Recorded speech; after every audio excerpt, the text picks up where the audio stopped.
qualifying sessions. We're starting off by running some hot laps. We were qualified for the 2 sprint races. Hope you enjoy watching the 250 qualifying. Thank you.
Hello again, this is Greg signing on for NDR TV.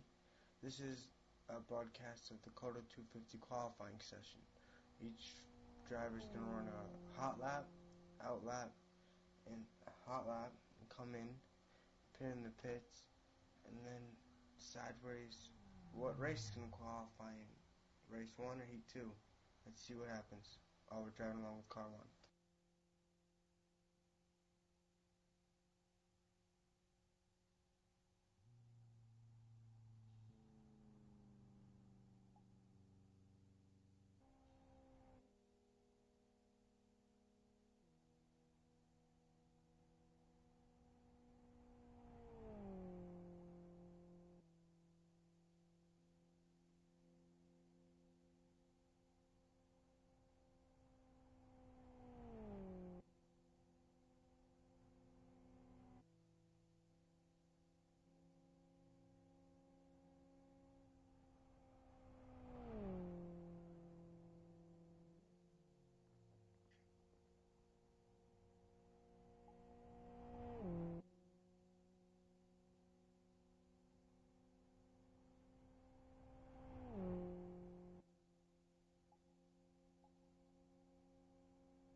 Welcome back to the Kyoto 250 qualifying sessions as we ride along with car number 43, Shane Shepard, for Legends Racing Team O as he gets squarely out of the corner.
Now as you ride along with car number 828 on this final qualifying lap.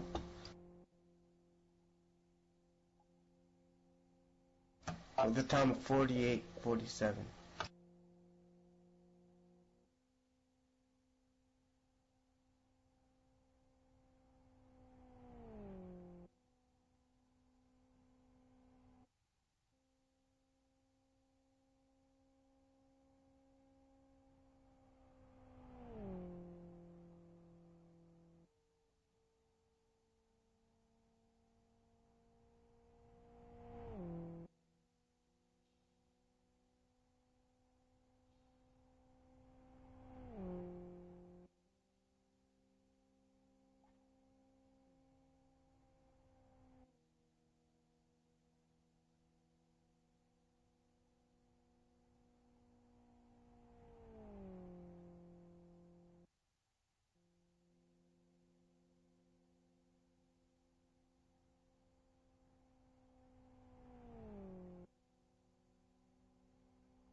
As we watch car number 648 drive the track. I'm going to explain the qualifying rules here for you a quick little bit.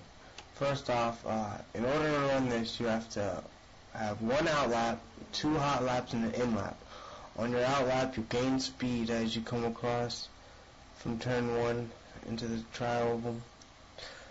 Come in, do your 2 hot laps as in a qualifying. Those 2 hot laps, you'll make your time to see where you place in the qualifying grid.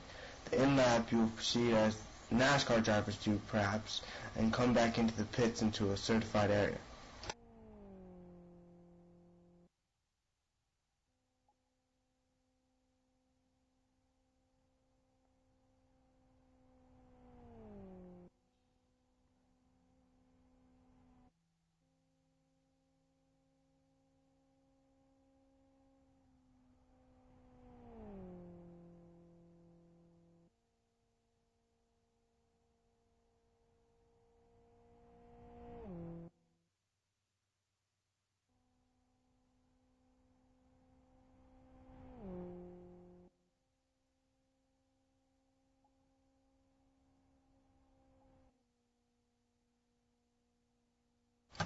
Okay, to explain this qualifying procedure to those new to this type of racing, you're going to actually run the hot laps, out lap, in lap, and this how we're going to do this is place you in 2 heats. They're going to be 115 miles long, There are going to be even numbers and odd numbers where you qualified, depending on even or odd, depending on which race you're in.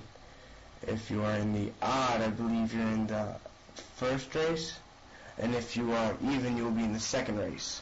And the first two spots will be guaranteed, the first and second spots in the starting of the 250, and the rest will be decided on the finishing position of the 115 lap race, or mile race, excuse me, and the rest from 30 on back will be decided on qualifying, who was better in qualifying.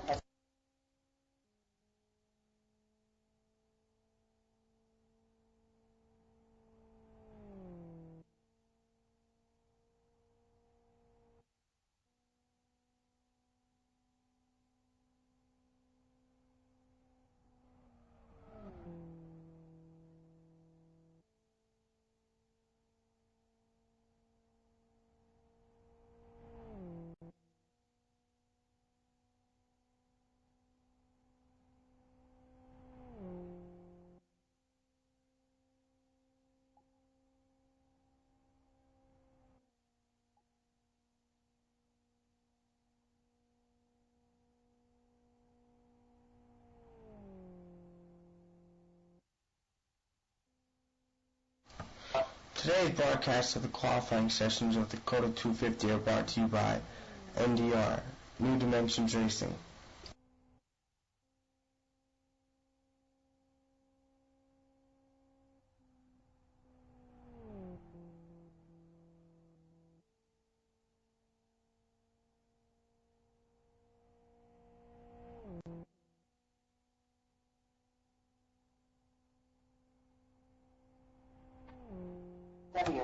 As we're watching car number 50, HK Fong drive the course for his second hot lap, which will decide where he places in the qualifying grid.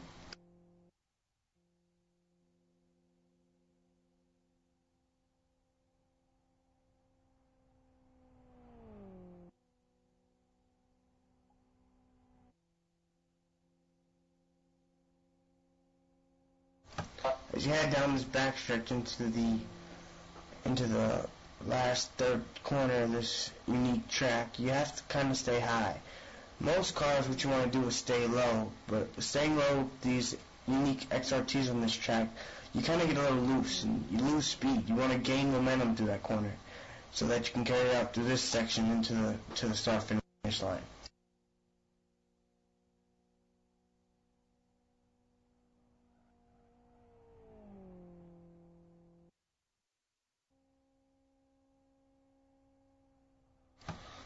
Obviously, scrubbing the tires and getting it sideways definitely does not help with momentum and carrying the speed off into this third corner. That corner definitely does this out a lot in a race. The speed off of that corner into the main stretch definitely helps out with a lot just by being experienced.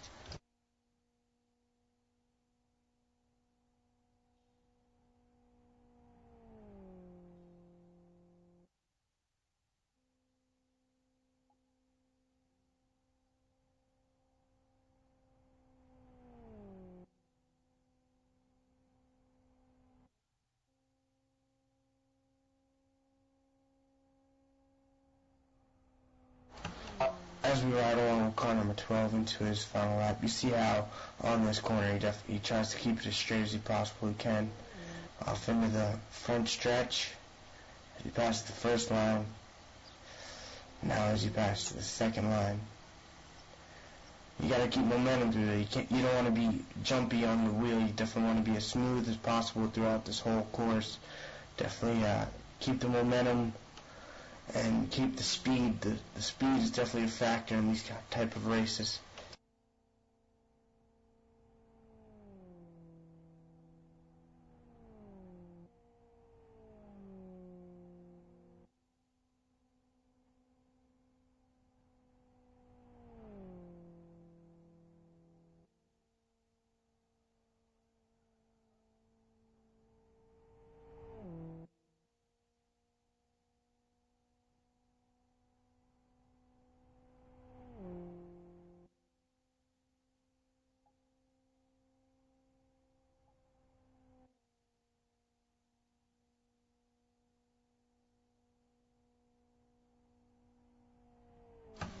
As you're watching car number 19, drive the Kyoto 250 qualifying sessions. Looks to be actually sponsored by the Kyoto 250 by its hood. Has a little logo on it. Looks to be definitely giving us a big shout out there.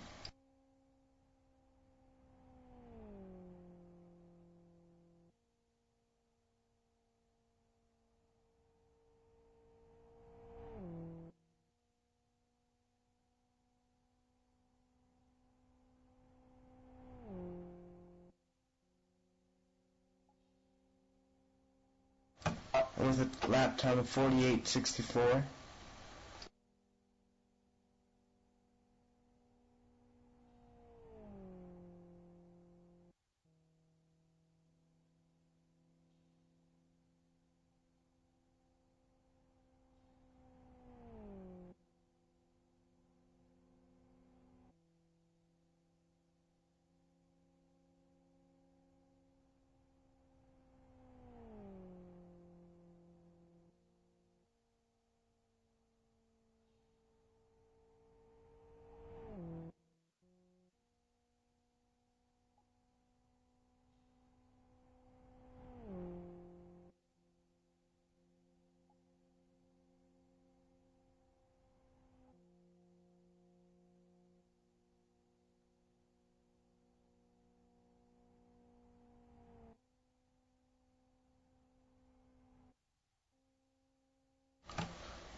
Now entering the track, car number 54 of the X-Fusion team.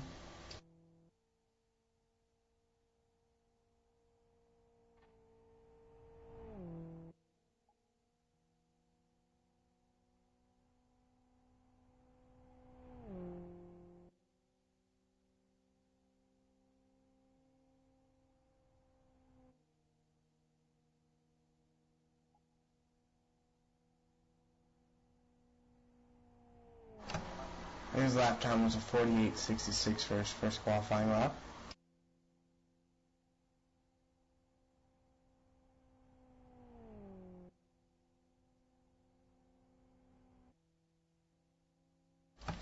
Again, if you're just tuning in, this is the qualifying sessions of the Kyoto 250 brought to you by New Dimensions Racing. Today we'll be holding the qualifying sessions in both twin 115-mile races, all brought to you by New Dimensions Racing.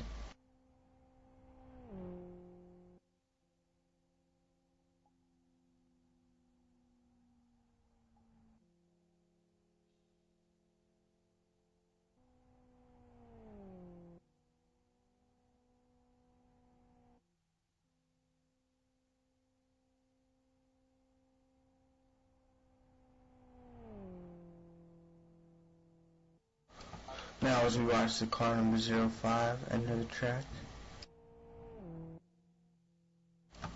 Now as he on his first qualifying lap with lap time of 48.50.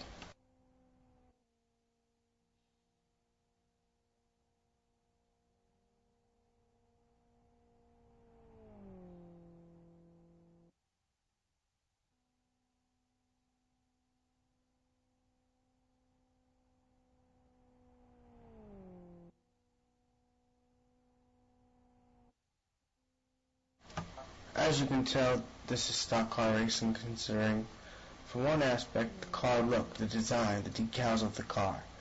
On the side of the car and the roof of the car, on both aspects, you have big numbered lettering. This is to tell who's around you, to give you a grasp of your surroundings. A lot of the stock cars don't have extreme decals all over them. A lot of them just have their main sponsors and a few secondary sponsors.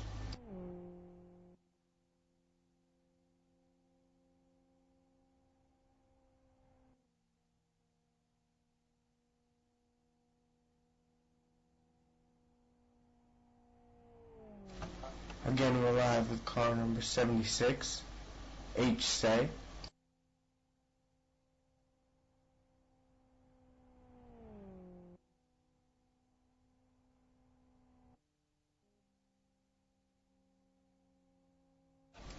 as he's on his first qualifying lap, looking to be on top. Oh, and he gets a little sideways. That's not good in that corner. Definitely not good.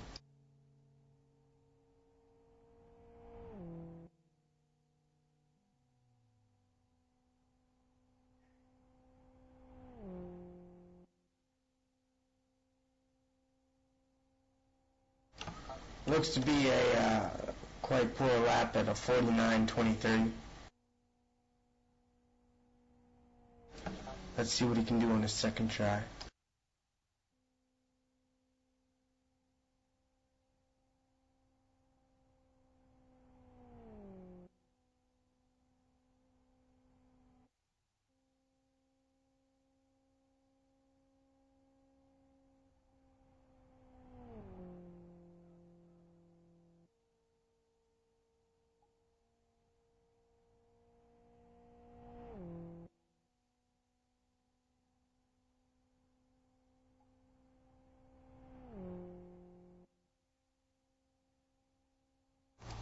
And the second try a little bit better at a 48.68.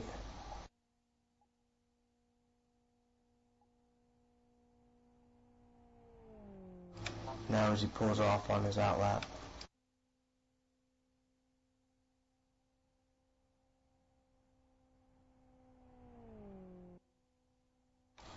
I don't currently see any other cars on the track. All others are in pit road. Looks like that might be the last car to qualify.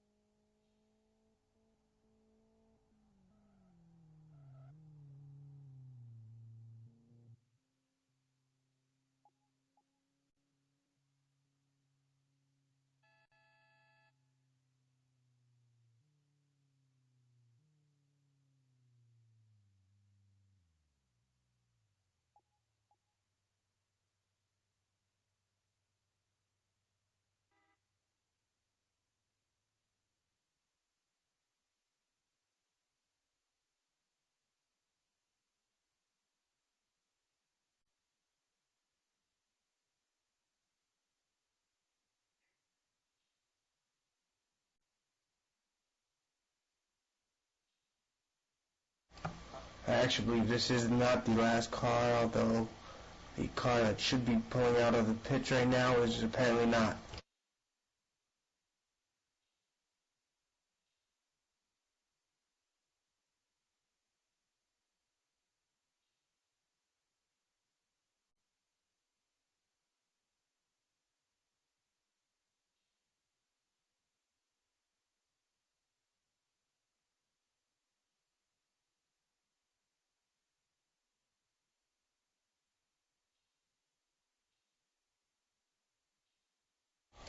For everyone who's tuning in, hi, I'm Greg, commentating the Kyoto 250 qualifying sessions. Today we're going to be running the qualifying session and the twin 115-mile races. Hope you enjoy your stay and enjoy the podcast. All brought to you by New Dimensions Racing.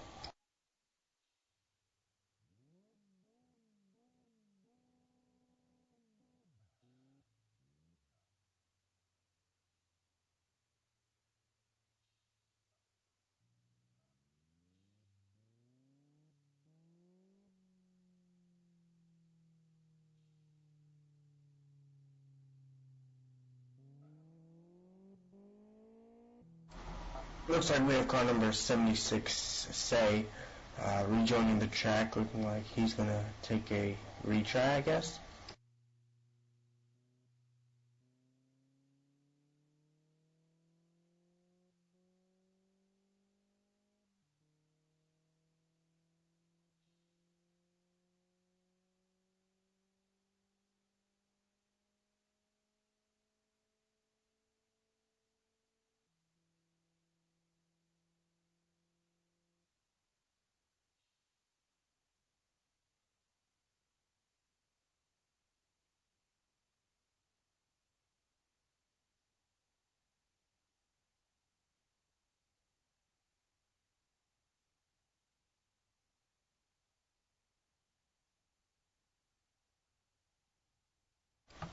Well, a little background information. The Kyoto racetrack in LFS is simply the only oval that's made into LFS. Many ovalers do like this that are into the Daytona Talladega type of racing. The 500 will also be brought to you by New Dimensions Racing at the Kyoto Oval, although they will be using a slightly more powered car, the F08. It is a single-seater, although it is a bit faster, emulating the stock cars.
Ooh, I say it's the outside wall coming off turn 3. That's going to hurt his time a little bit. And with a time of 48.79 for his qualifying session.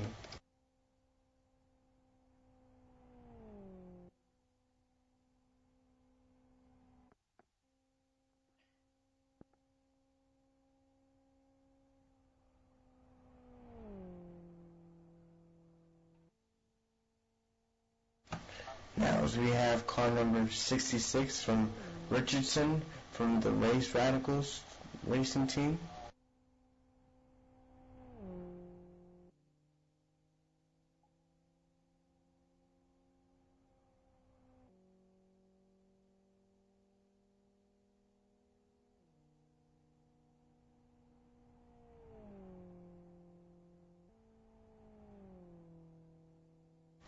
His first lap was a time of 48.65 as he runs his second lap on this track.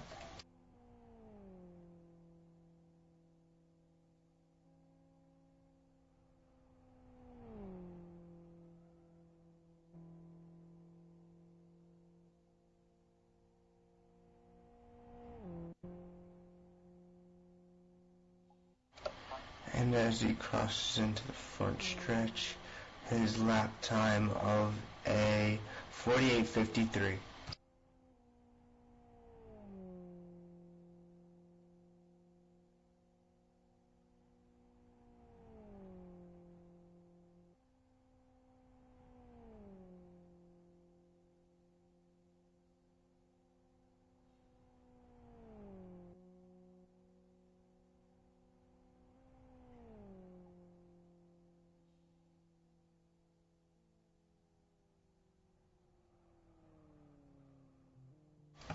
As you can notice, most of the drivers are picking up on their second lap.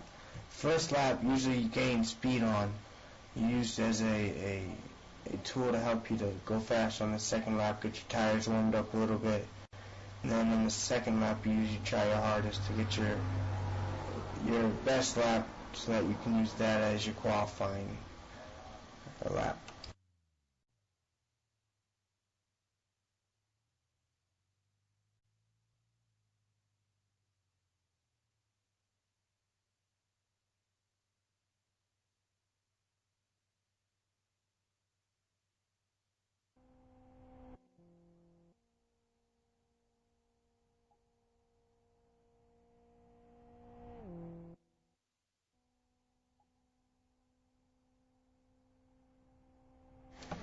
Now we're watching car number 333, Lombardi.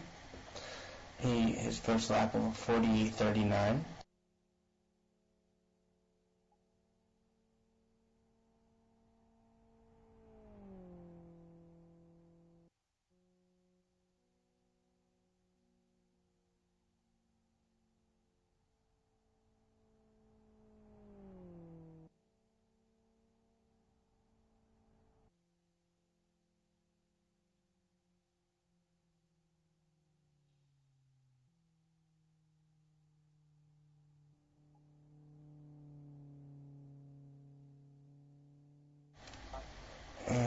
drivers, we're going to transfer over to car number 2, the currently qualifying driver.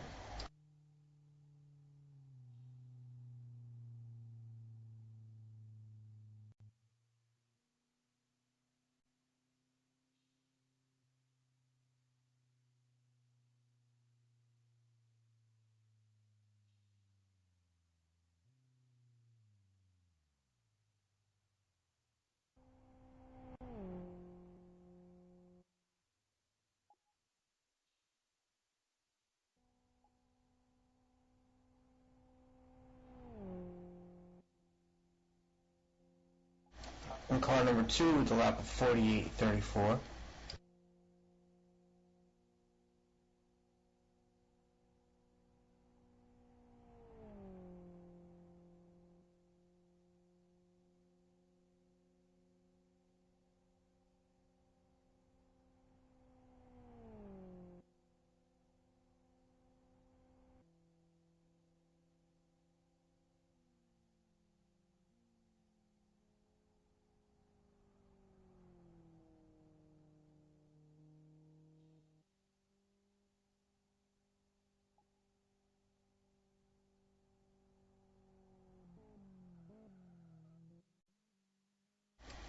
Car number 808 is now on his qualifying lap. His first lap was a 48.38.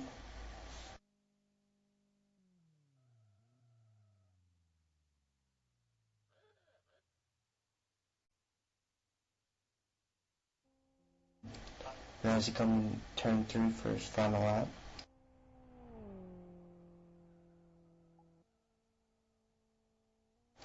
He gets a little sideways through the corner through lap turn 3. That's going to slow him up a bit.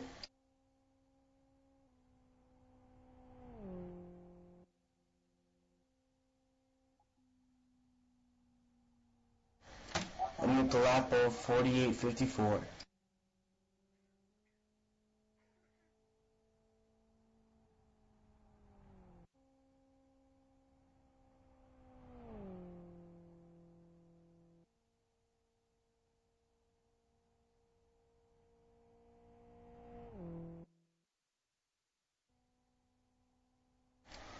Next, coming to the line to take his qualifying would be Phil Diaz, number 9 of Core Racing.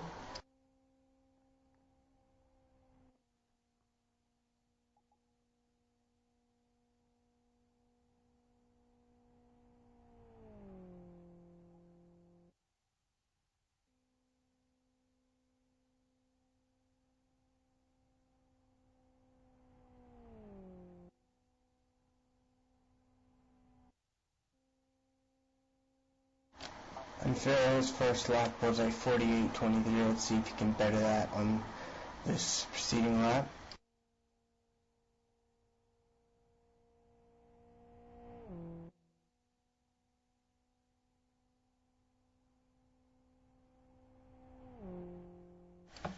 And as he comes across the line, Diaz has a time of 48.06, which is bettering his first lap by a bit.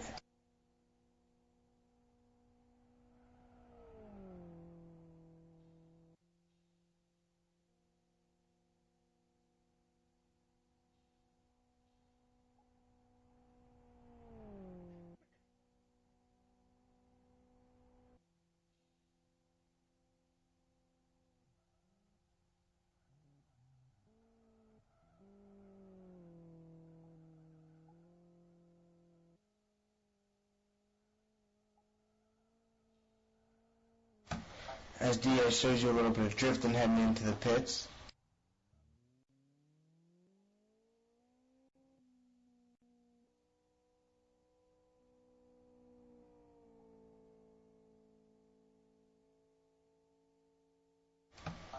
As you can see in pit lane, we have car number 10, Ta'aru, for Sonic Runs, entering the track. While on track now, we have car number 33 of Core Racing.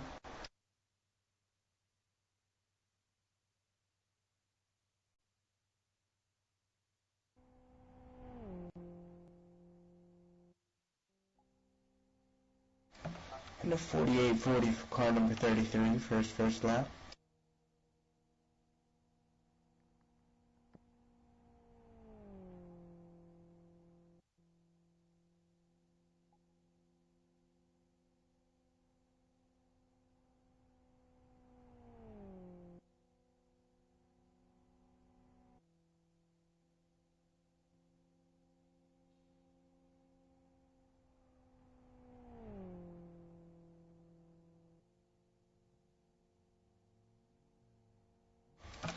Entering turn 3, his car 33 heads to the line with the lap time of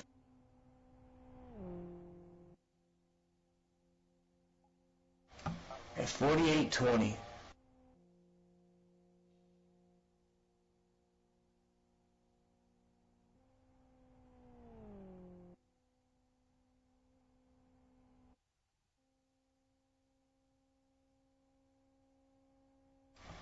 Now we're going to try getting on board of the car number 10, Tao from Sonic Realms.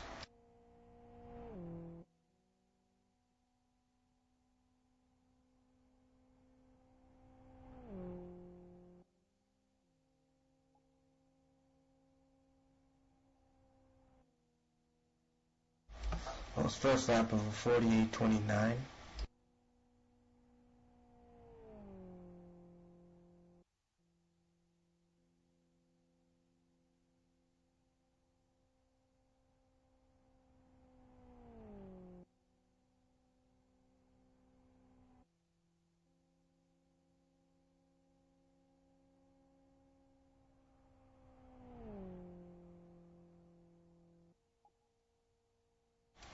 As he drifts up high a little bit in turn 3, let's see how his outcome will be on his second lap preceding his first.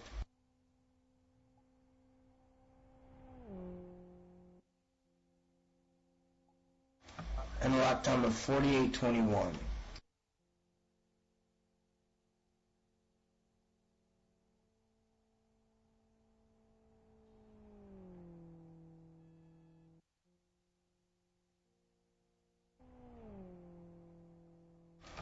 Next on track would be the car number 36 of Burns for Core Racing.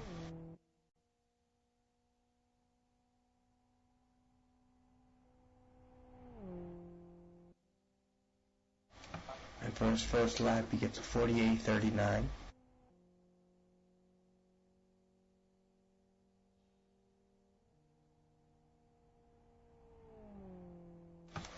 We have a new commentary in the box. Chris, welcome, Chris. Hello, Greg. Hello, guys.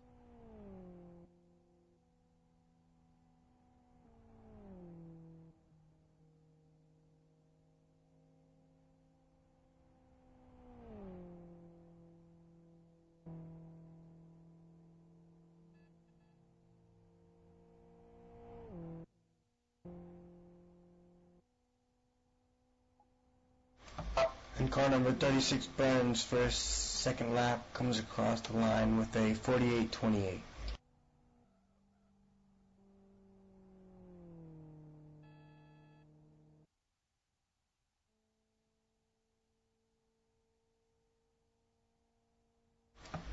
Chris, you here with us, mate?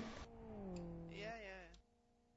This is Stephen Martin, car 991 now, and this is Steve's pretty much first ever LFS event. He's very nervous about it, and he hopes to qualify.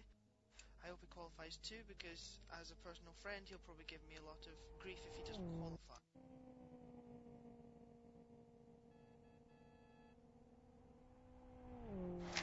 Heading off in the last turn, the kink to the first. He gets a 51:76.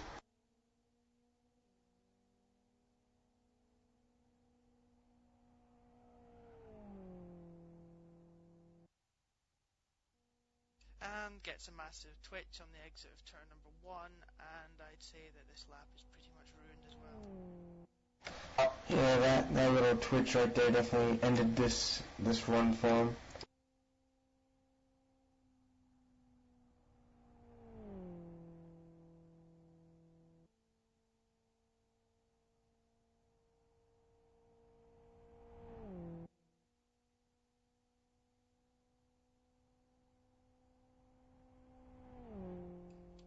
And across the line in a 49.51, and he blares his horn as he goes across the line.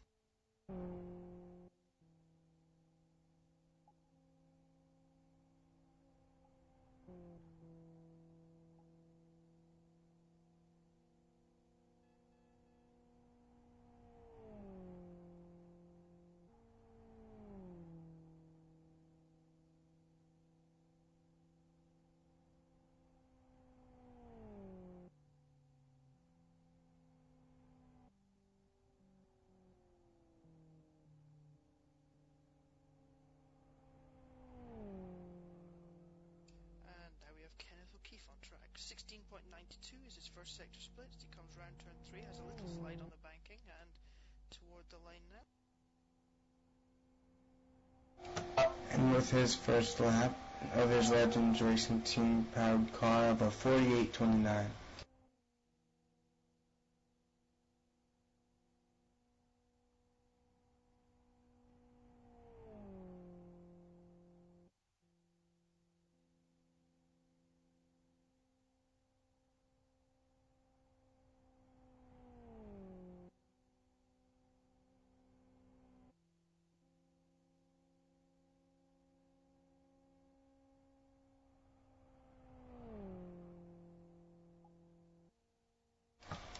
As O'Keefe slides around turn 3, let's see what this outcome of this lap will be.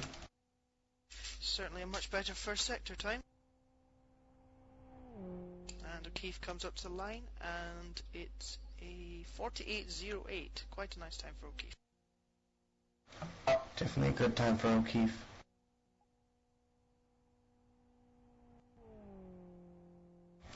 Looks like next on track we have car number 77 of Buck, D. Buck.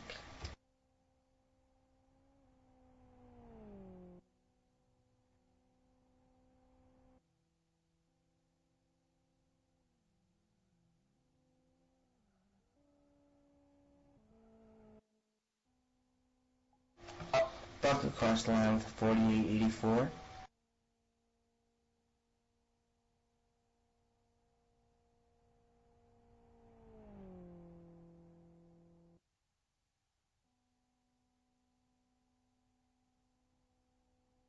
Gets a 16.99 first split. Can he improve in his 48.84? Almost up into the wall there, though, in the exit of turn 2. Maybe that'll cost him a little bit of time. Doesn't think that.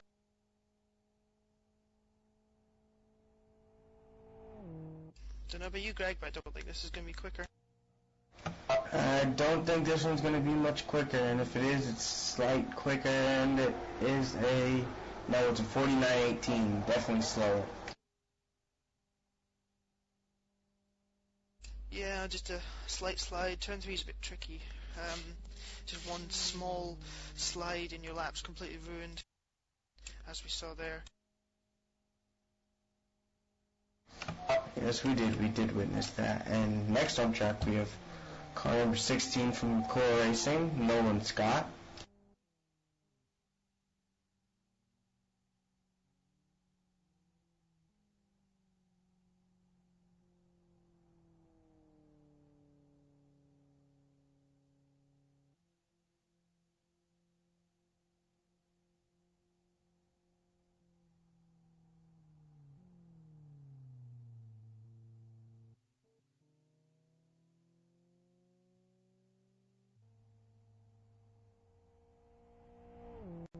So the final turn, 16.89 is his first split time, and Nolan Scott comes to the line and does a 48.32.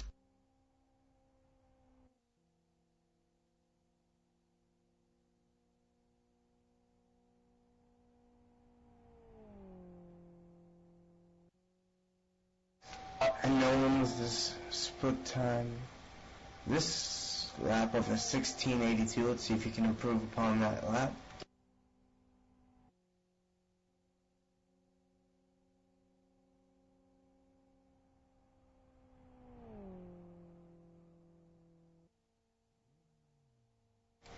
Looks like he got a little loose in turn 3. Yeah, just late slide, but corrected it quickly enough. Let's see, can he improve? Up to the line now, Nolan Scott for Core Racing, and it is a 48.13, so he does improve despite that little slide. Despite that slide, still improved his lap time a little bit. Congratulations. Up next on track from our Radicals, we have Bunchson, not car number 38.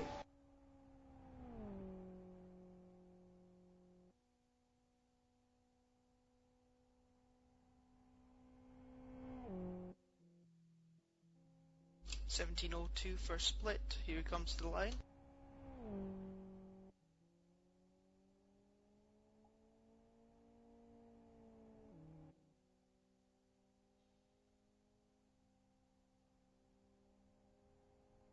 48.71 was his first lap time. Here he comes. Can he improve in his second?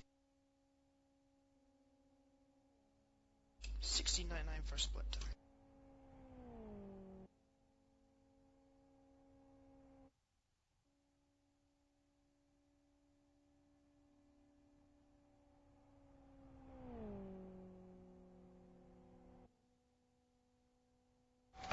Also, as you can tell, a lot of the team cars have a lot of the same paint scheme with a different number on the side just to represent the team. And that's car number 38 passes the line with the time of a 48.56.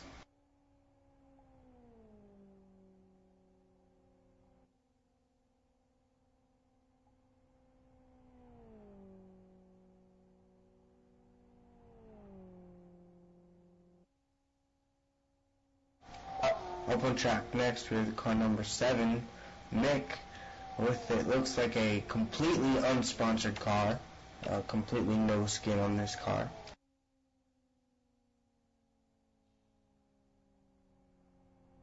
Yeah, I don't know what's going on there. It looks like they've had a few problems uploading the skin, but I'm sure this will be solved after this run.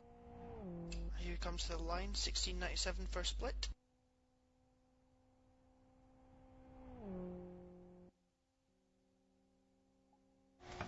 With a lap time of 48.58, which isn't that bad. Yeah, hopefully he can get a bit of a run on to his second lap and improve.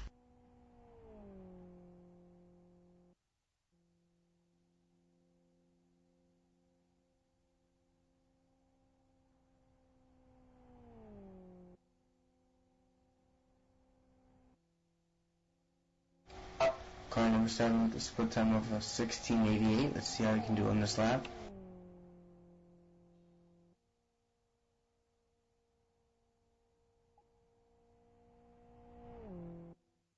Out the third turn and up to the line.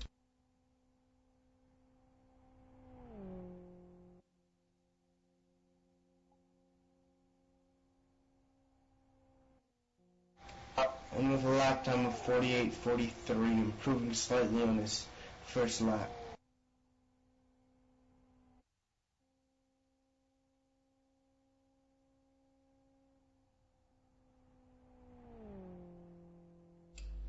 And now we have car 13 of Martel for RS Radicals.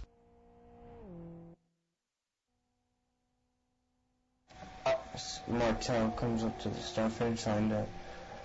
His first lap would be a 48.47.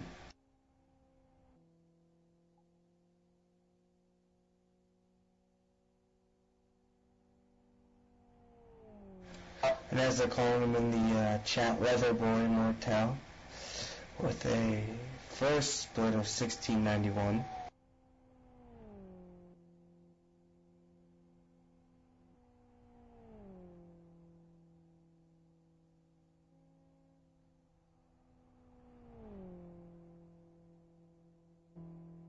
Looks nice and smooth through the last turn. Here he comes up toward the line.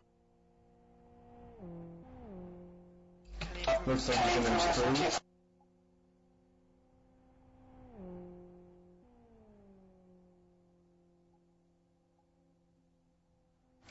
And yes, he does improve. 48.41.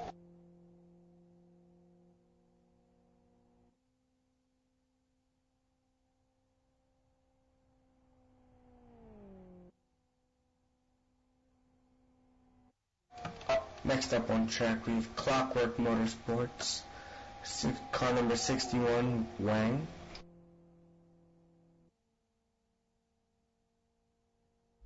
Almost laughing at something there, Greg? Not at all.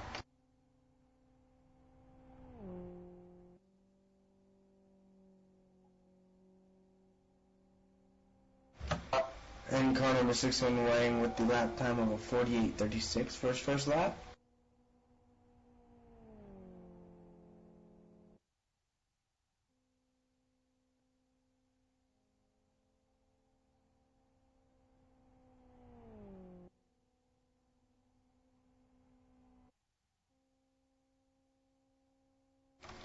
Wang with a split time of 16.80 as he approached the third turn. Looks well under control of his car.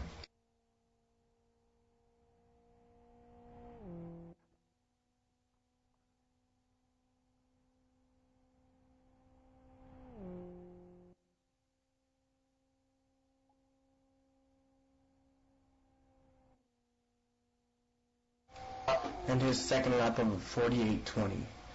So, Chris, how many hours or laps do you think many of these drivers are putting in practicing for this event? Well, as we know, there's a certain amount of laps you have to do before you're permitted to have entry, but the majority of the front runners will have done plenty more than that. I mean, some people have done over 1,000 laps at this combo. So I think that's reflected in where they come, to be honest. At the end of the day, experience is vital. Definitely on a tricky track like this oval, you definitely have to learn to control the oversteer in turn 3 and learn to balance with a setup so you don't oversteer the other corners, as you've seen probably by teammates trying to practice for this event.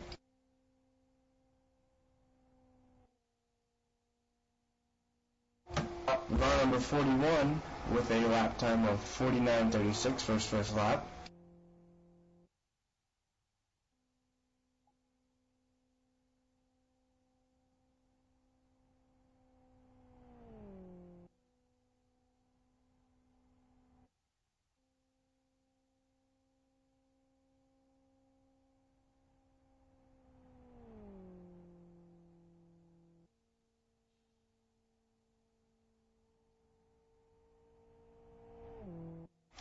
So car 41 with a split of 17.18. Didn't do so hot there, but let's see what his lap time will be. His lap time crossing the line is a 48.89.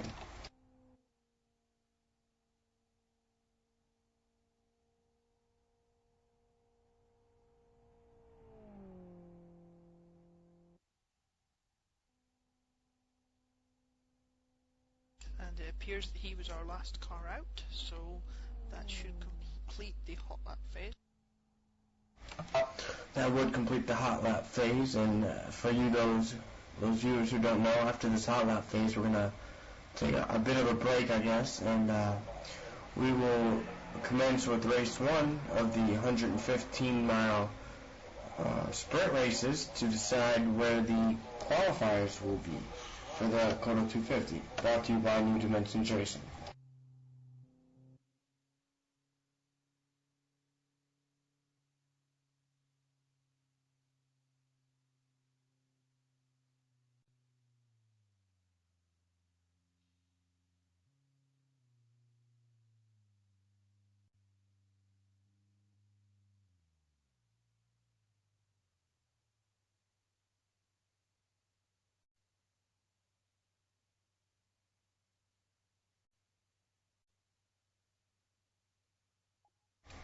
So, Chris, how do you feel about these hot lap sessions and how people did in these practice events?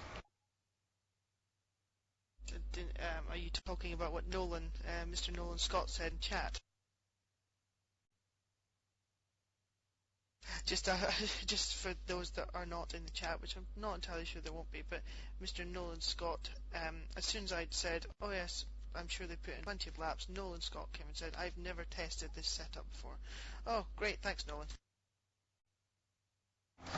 One of the better-known drivers contradicting you there, Chris, a little bit. Yeah.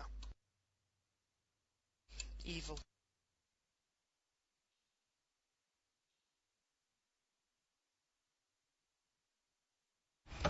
Well, as we all know, Nolan does know how to work his wheels, so worked out for him a little bit, I guess.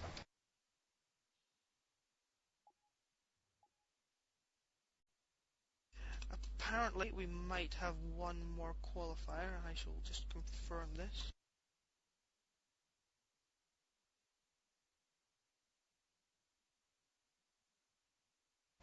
Looks like car 41 needs to requalify, but I'm not sure as of right now.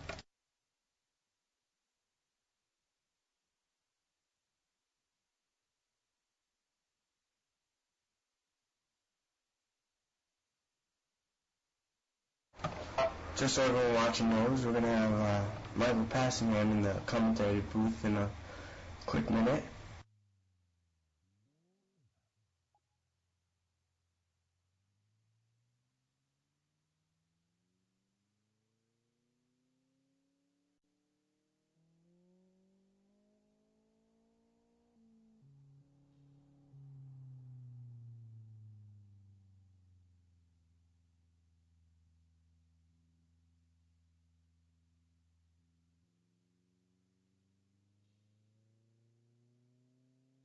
And that is confirmed. The car number 41 will be taking a redo.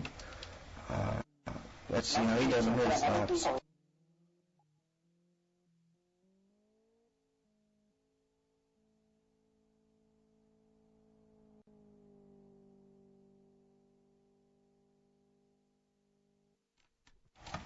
Welcome, Michael.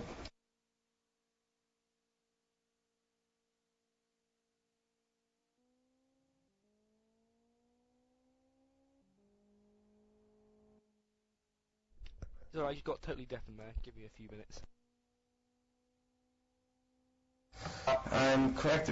Car 41 does not need to take a redo. Car number 37 will be out on the track. Xavier. Looks like he's from Brazil, considering he has Brazil flags on his car. Yes, and he also has Bra in his name. Yeah, as in Brazil.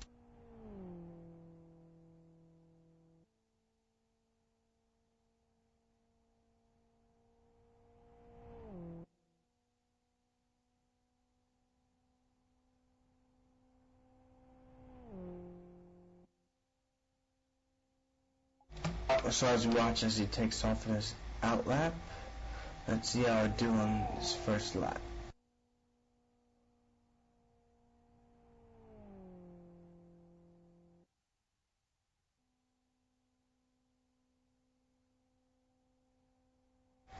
And with a split time of 17:01, isn't half bad. Definitely in the range of what most people are getting on their first out lap for their first split. As he comes around turn 3, keeps it tight, doesn't get it loose. Good job by Xavier.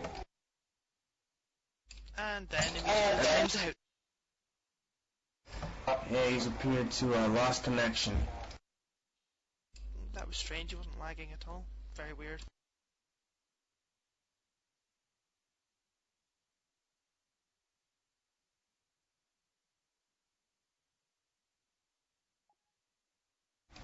He has now rejoined. I don't know if they're going to let him retry or what they're going to do. Nope, session's over. Officially is over.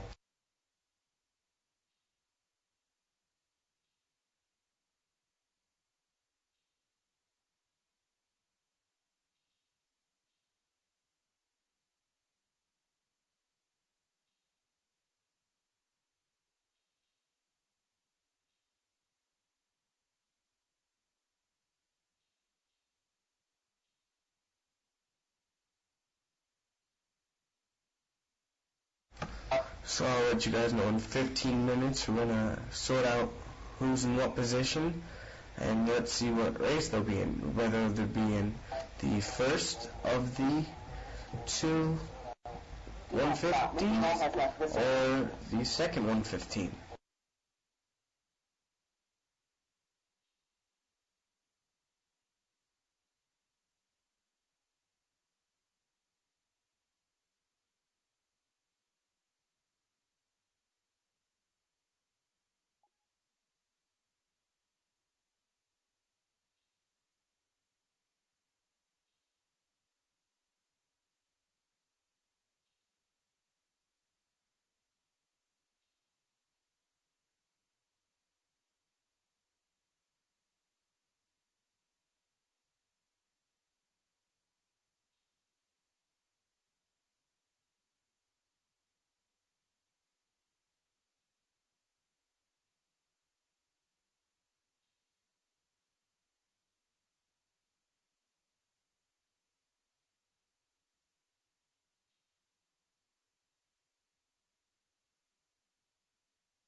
So, Michael and Chris, how do you think these twin 115s are going to work out? How do you think these two races are going to unfold?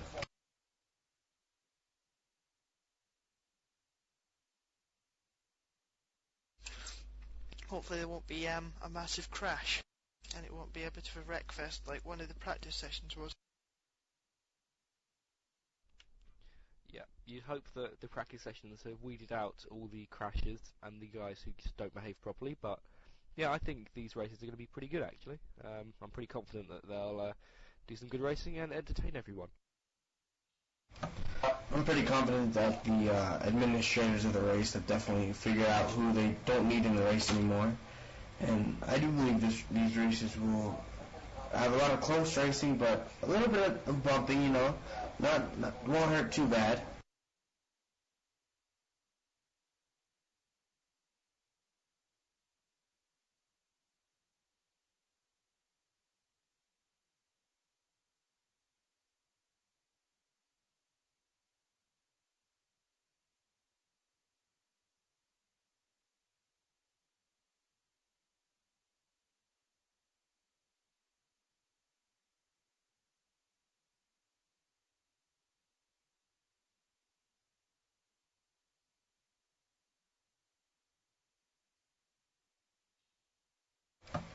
Again, if you're just joining us, this is the qualifying sessions and the twin 115s of the Kyoto 250 with the XRT on Kyoto Oval, brought to you by New Dimensions Racing.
So as soon as we get the official list of who qualified in this qualifying session, I will be the first person to tell you.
So, Chris, what you've seen from qualifying, who do you think has a good shot at the Twins?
So now we're having a few drivers take the track, do a bit of practicing before their twin 115s.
Just so everyone knows, we're on the oval and all, so definitely today is going to be a lot of team racing. We have a few teams. We have RS Radicals. We have a Sonic Realm driver. I see Legends Racing Team Core definitely all out in this race. Sorry if I missed you, but definitely it takes drafting to win this race. That is a definitely important part of this race.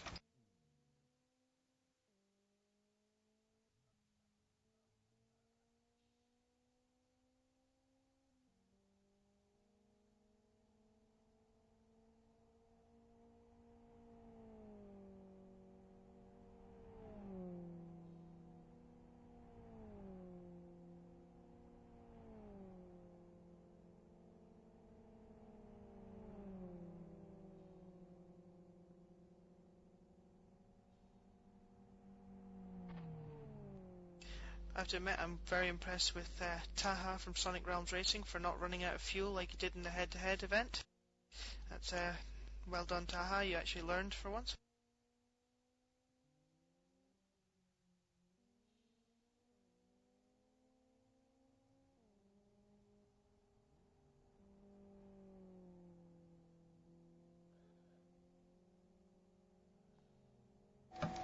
I guess you make a mistake once, you gotta learn from it and not do it again, right? Yeah, though he did say in chat that he was running out of fuel just as he got to the just as he got in the pits. So he just avoided another embarrassing episode of fuel.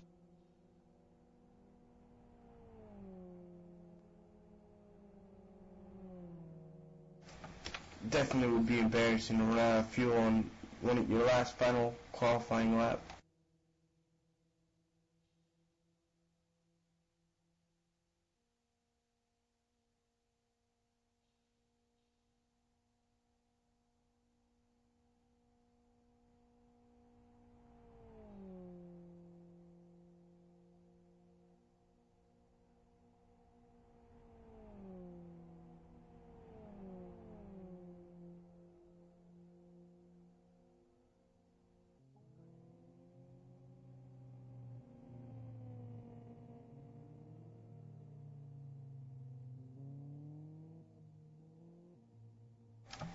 Qualifying order has still not been released, so everyone knows. We'll get that to you as soon as possible.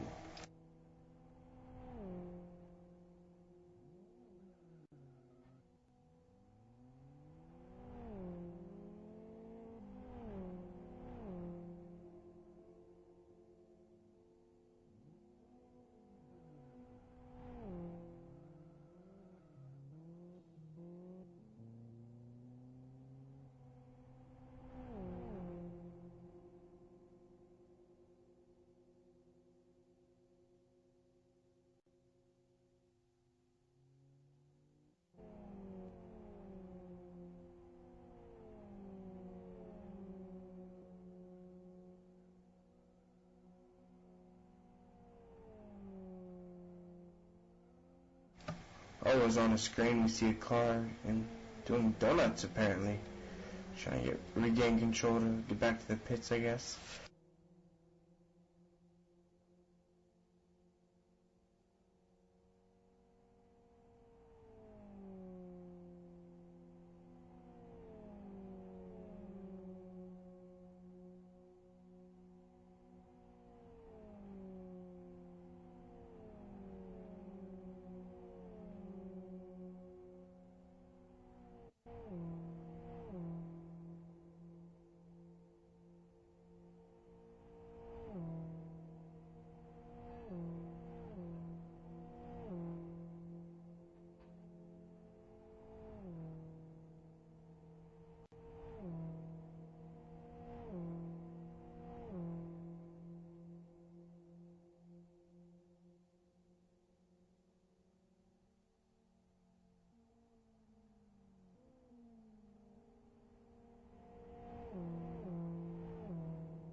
bit of last minute practice going on here, just getting the final grid sorted out.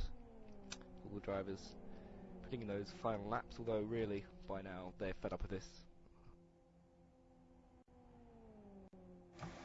If you haven't got any laps in by now, I don't know if you're gonna be able to compete. A little bit late notice for that. Well, everybody had that. Everybody had to have their 175 laps before qualifying, Greg. So I'm sure that everybody has their laps in order. Yeah, Deco definitely takes the prerequisites of entering a race seriously. The admin team at New Dimensions Racing definitely take this race just as serious as the 500. So definitely should be a good outcome.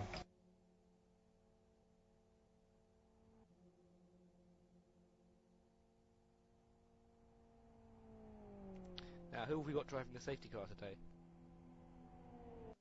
Jack Atkinson or Michael Booth. So one of the two. Okay. Yes, Jack's just connected, so I assume it will be him now.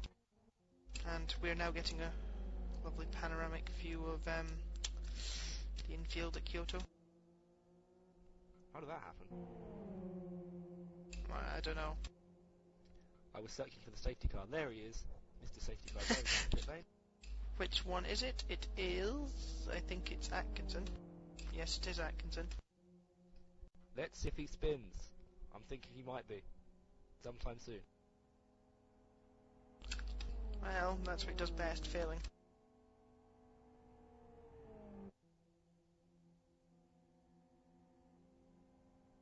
Did I just say that out loud? Yes, he did. Oh, he's crashing. He's losing it. He's hit the wall off the outside. Oh god, he's got... Oh no, fail. Yep. Oh, he's... Yeah. Well, that was, rubbish. I guess you gotta be known for something. Failing might be his pot of tea. Well, I mean, in real life, you wouldn't have a safety car that causes accidents, as such. Well, there is that video that goes around, that I'm sure you might have seen, of the Spa 24 Hours, I think, last year, where the safety car was just trundling around at 10 miles an hour and took out half the field. So maybe Jack was driving that as well. Yeah, I'd probably agree with you there, actually. I think he was driving it, from what I've heard. Luckily, he can't hear us insulting him. Oh, I don't know about that. You might have the stream on in the background. That explains a lot. I hear that we have someone with the skin of Lightning McQueen on their car. I'm going to look for that. That sounds interesting.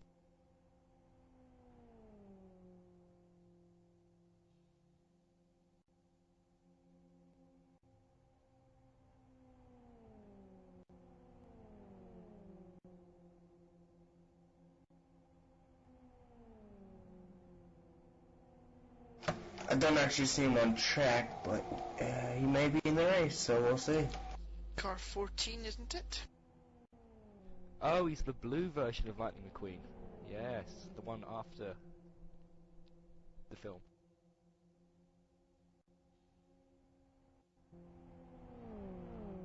Right, so that kind of disappointed you, did it, Mike? Well, yeah, because that's not the livery you see on him, like, for most of the majority of the film, is it? But still, at least he's... And the twin 115 grids are now on the LFS forums.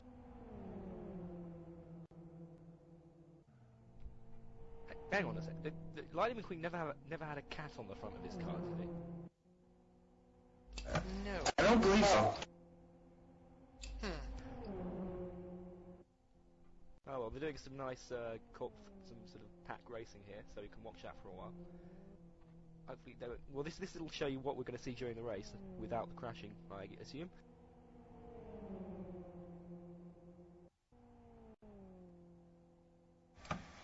Okay, I'm going to tell you the first twin 115 race. There will be 16 drivers in it. Let's start off with the first position, car number 91. Second position, car number 73, Kenneth O'Keefe. Third position, Nolan Scott. Fourth position, Ben Core. Fifth position will be Taha Aru with car number 10. Sixth position, car 54, Mecca. Number 7, car number 12. Car number 8, car number 43, Shepard. Car number 9, Myers, car 808. Number 10, car 13, Martel. 11th, we have 828. 12th, we have car number 66, Richardson. 13th, we have Bon Johnson, 38. 14th, we have car number 777 of Stephans. 15th, we have Buck, car number 77. And 16, rounding it out, we have Martin in car number 991. Greg, do you have the stream on in the background? Yeah, Greg M. stream. Yeah, I think that's why he's getting confused, because he can hear himself talking, and it's kind of confusing. Well, even I was getting confused. You have two Gregs.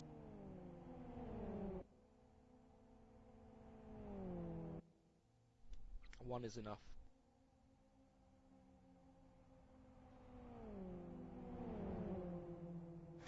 So I head off with the race number 2. First position is Phil Diaz, car number 9. Second position, car number 1, Kilpatrick. Third position, car number 55, Holmberg. Fourth will be Wong, car number 61. Fifth position, we're going to have Burns, car number 36. Car number 14, Gagas. Sixth position. Seventh position, Kazga, car number 2. Car number 5, Borlos, is in 8th position. 9th position, Lombardi in car number 333. 10th position, we have car number 7, Mick. 11th position, we have car number 50, Fung.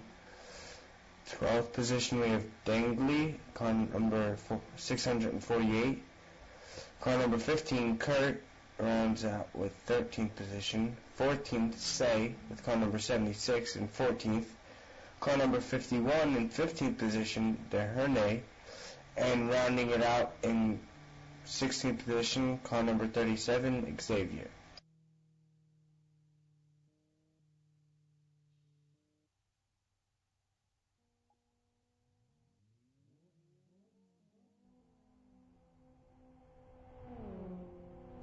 So we look like we have 2 good races ahead of us.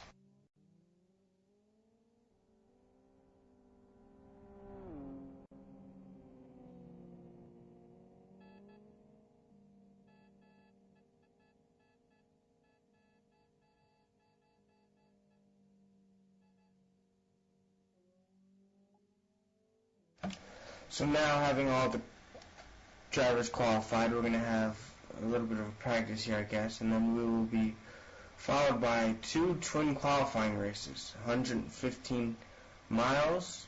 Both, they will be deciding the starting grid for the Kyoto 250. The first 2 positions will be guaranteed in the 250, although the rest of them, they will have to race for their spot in. And looks like we're going to have an exciting event here.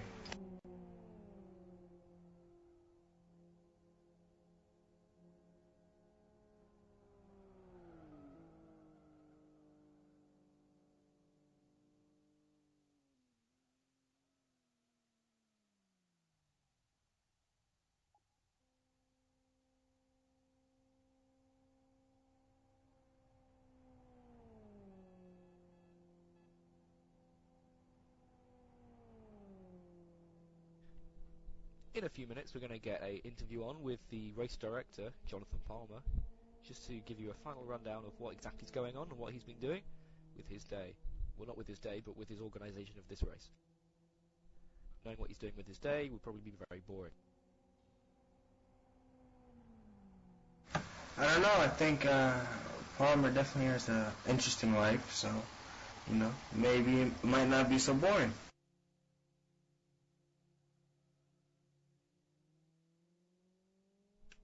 Let's find out, shall we? Yeah, we're just a few minutes still, I think, away from the beginning of the races. It always takes longer than advertised. It's just the natural order of things.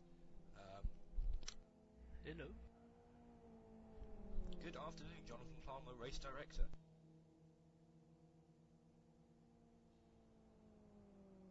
Well, how is everyone doing? Raring for an interview with you. So, how is the organisation going for this race so far? Because it's just taken a little longer than advertised. It's actually going fairly well. I had to answer a couple questions, and actually, I made an error when I posted the original schedule. I meant that the race wouldn't start till around 15:40 UTC. So we're still fairly well on what the actual schedule should be. We're a little delayed. Well, the clock's just ticked 15:40, so hopefully we'll get going soon. Yeah, and there's like I said about 10 minutes mostly because so I could get a brief break before we start.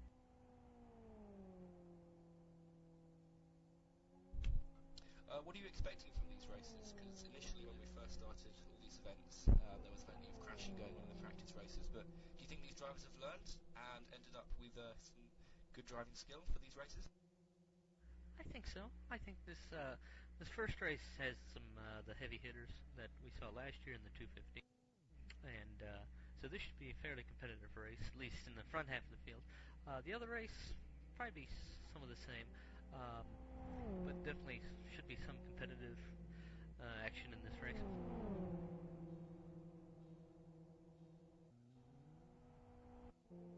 So how is the actual organization of the race going? What is involved?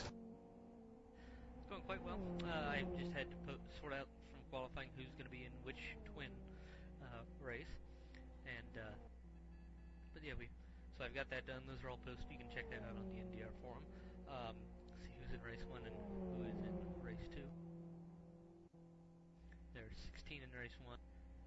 They're scheduled to be 16 in each race, but some may or may not be able to be in the race.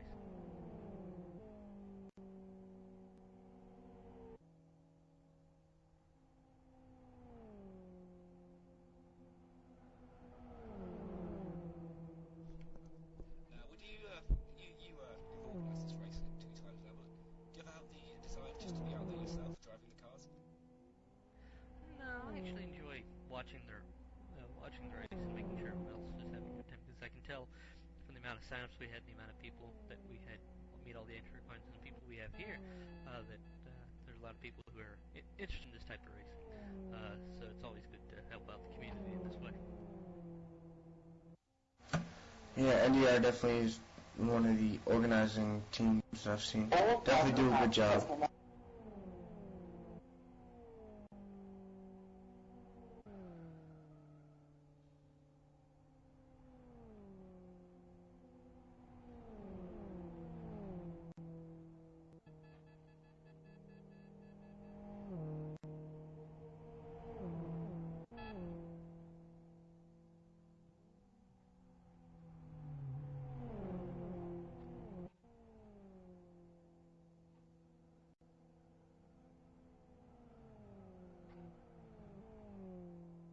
Yeah.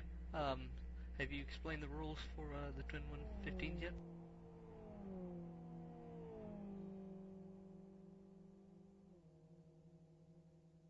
No, maybe we can get the race director to go through it. So there'll be 2 races. So you've just seen hot lap qualifying session. The 2 races will set most of the rest of the grid.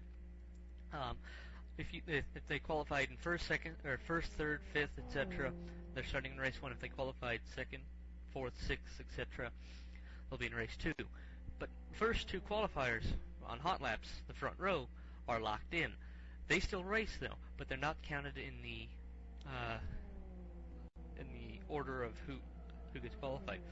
Race 1 determines the inside file of the grid. Race 2 determines the outside file of the actual grid for next weekend's race. The top 11 finishers, not counting the pole sitter from the race, will be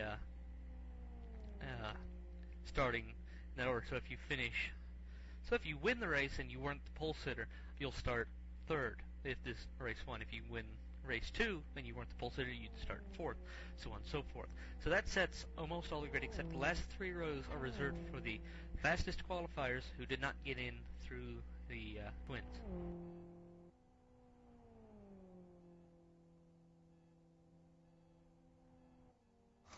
Definitely an interesting concept. Definitely looks like it's going to work out. Yep. Well, I'm going to take a quick break, but I'll be back in just a couple minutes. But I won't be here in the commentary box. Probably I'll be in another channel to run the race. Okay, Jonathan, thank you for stopping in and giving us a little heads up. Yep. Good luck with the race. If you need me, feel free to ask me. I can come back in to explain something like during a caution. Have fun with the race, y'all.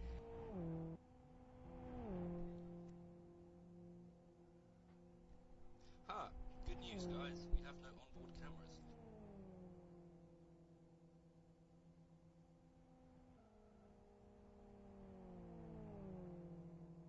A little late to discover this little issue, but yeah.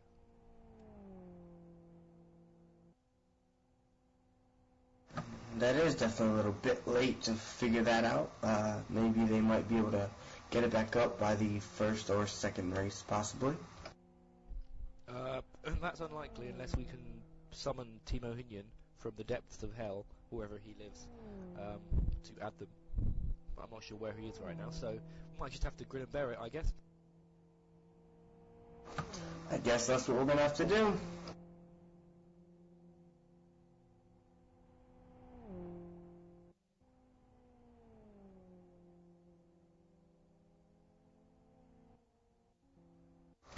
So to all watching this broadcast, thank you for joining me. I'm Greg, commentating the Kyoto 250 qualifying sessions here along with Michael and Chris in the commentary booth. Look like we're going to have 2 great twin 115s. Looking forward to it.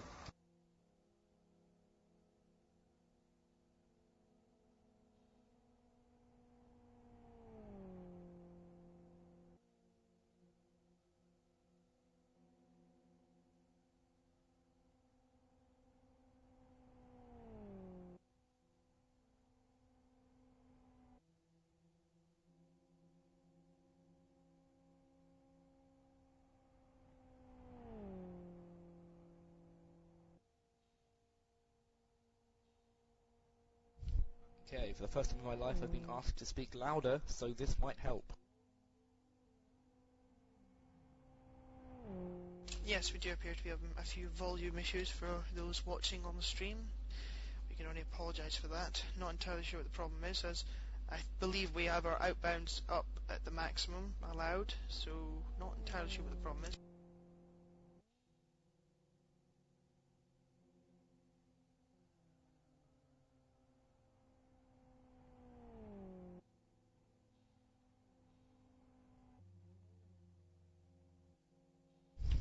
Okay, this might blow your ears off.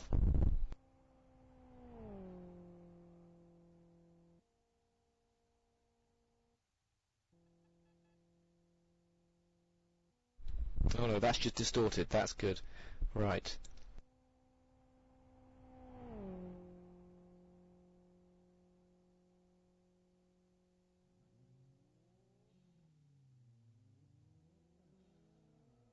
No, I think we'll leave it like that. I think you can just about hear me, and yeah, good stuff.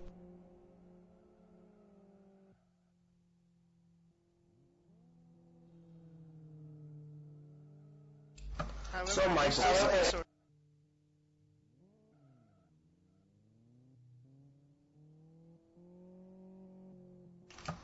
So, Michael, who would you pick if you had to pick a favorite in race 1 as of right now, knowing who's in the races now? In this practice race? In the first 115. I will give you a choice in 1 second.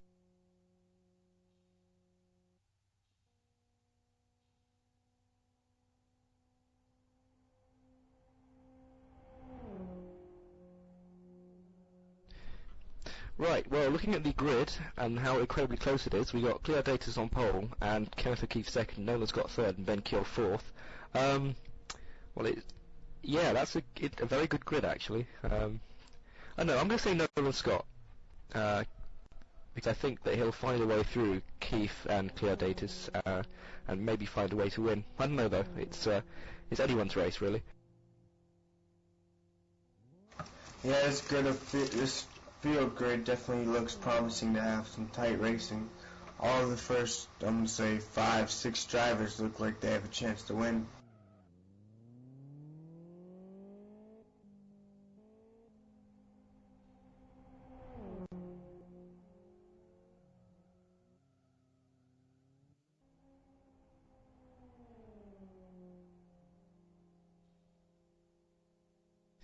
Of course, I think last year, I don't recall who won, but I do know that Kenneth O'Keefe, who's starting second here on this grid, did have a major accident in last year's 250.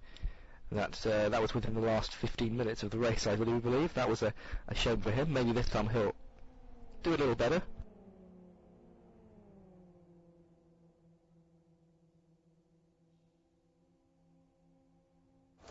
Hopefully he avoids a crash this time. Maybe finishing promising position for him. Maybe a podium.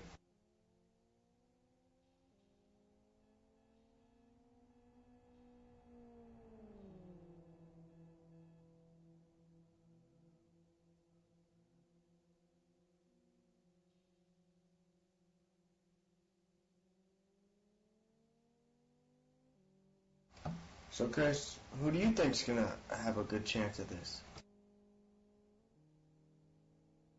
Like Michael, I think it could be any of the top 5. Though Michael would say Nolan Scott's going to win, wouldn't he? Why would I? Yeah. What? Yeah. Special relationship with Nolan, don't you, Michael? Nolan's definitely going to win.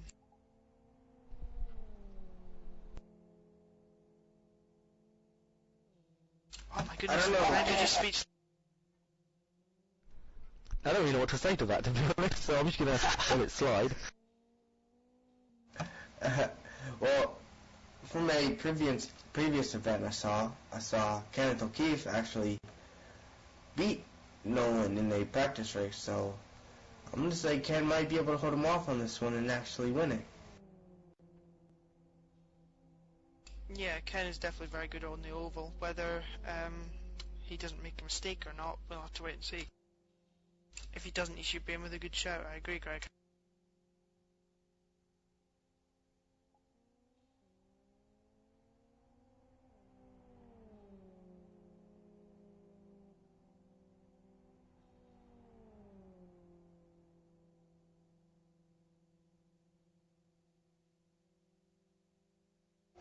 And he's definitely taking full advantage of this practice session right here. He's already racked up 13 laps, so definitely should be pretty decent in the race.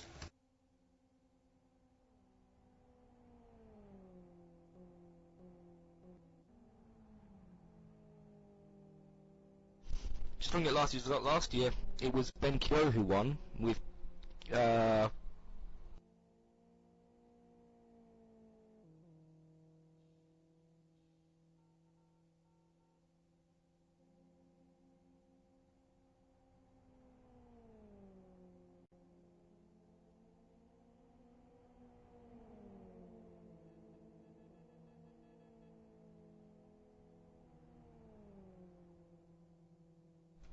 and second was Phil Diaz last year, and third came Nolan Scott. So, looking at that, you might think that Ben Keogh would win it. So, yeah, anyone's race, I think.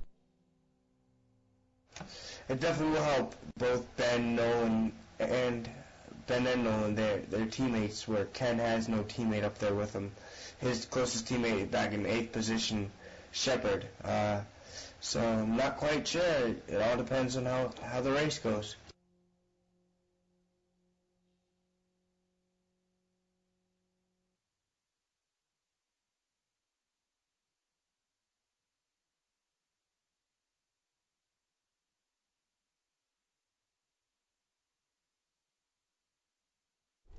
Right, we're finally at the Wendace Ace race end screen, ready to line up those cars on the grid. And then, in a few minutes, we'll be underway. And I should probably change my name from something that doesn't stick out.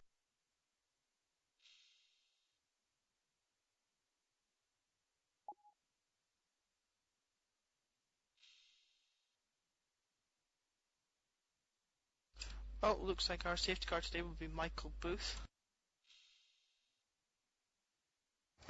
What I'm guessing is Booth will drive the first safety car for the first 115, and then Atkinson might drive for the second one, possibly? Yes, that might make sense. I wouldn't trust Booth with a safety car. I wouldn't trust Atkinson either. I'd get an AI to do it. Yeah. Yeah. That's definitely something nice to say.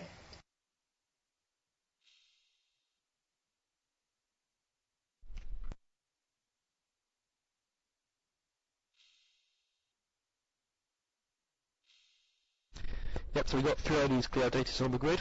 Pole position. Second is Kenneth O'Keefe. Third, Nolan Scott. Fourth, Ben Keogh. Fifth is going to be Tahar Al-Alawi from Sonic Realms. Sixth is Mashka. Seventh is Kiev. Eighth is Shane Shepherd. Ninth is Myers. And 10th is Martel. 11th is Honyu. And 12th is Richardson. I've just got a bit ahead of myself here.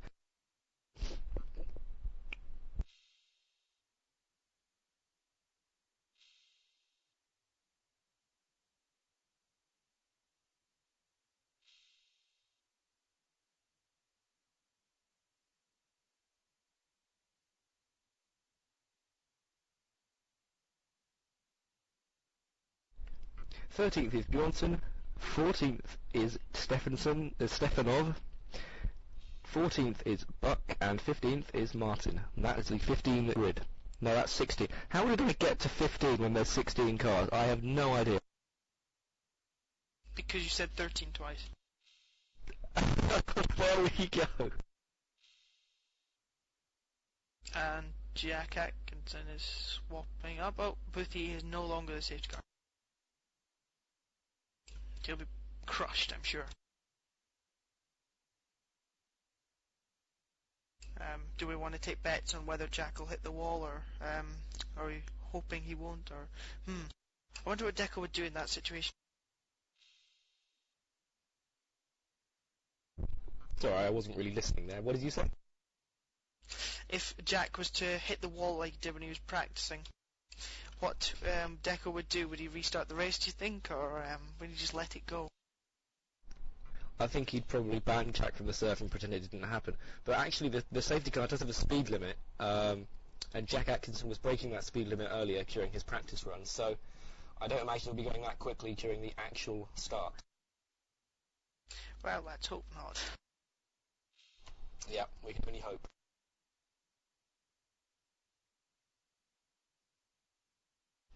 Okay, I'm going to be going silent in a moment to control TV Director for the first few laps of insane action. I might shout at our fellow commentators to tell them to look at something. However, yes, I'll hand you over to Chris Ford and Greg Tilson.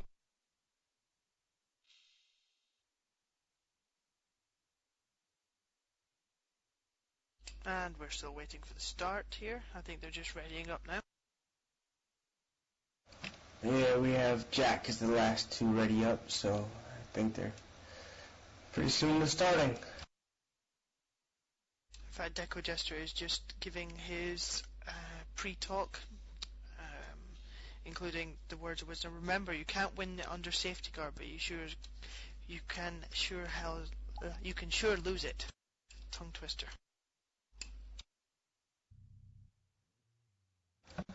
Yeah, a bit of a tongue twister there. Jack moving his wheel back and forth. That's the safety car. Why, I don't know, but okay.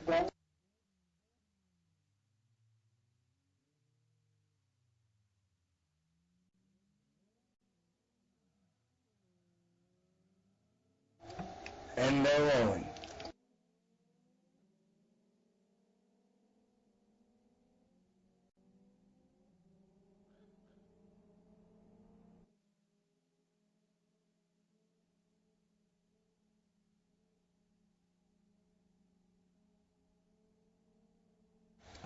Car number 91 got the pole for this race, and followed by car 73, followed by car 16, 33, 10, 54, 12, 43, 808, 13, 828, 66, 38, 777, 77, and 991.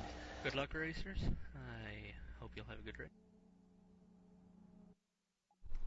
I think there you just heard the race director talking to every racer in the server. I'm pretty sure it was a private bind. No, it was heard on the broadcast. You can hear the entire. Okay.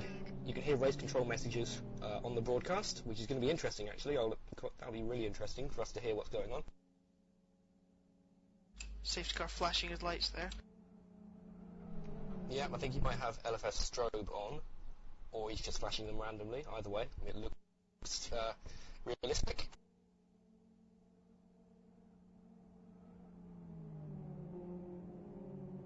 As you can see, some of the cars in the back weaving.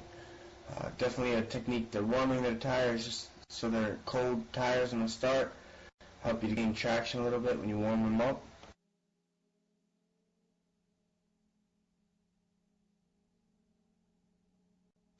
And I believe this lap, the pace car will dip into the pits lane and the race will be started. Car 991 is a bit behind the queue at the moment. Not sure what's going on there.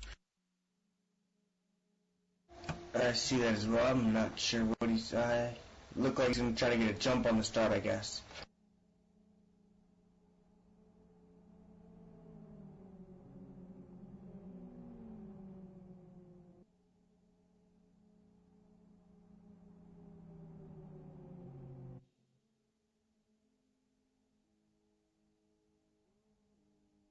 And the race director's given them 991 and 77 instructions to catch up, and we are going green this time back.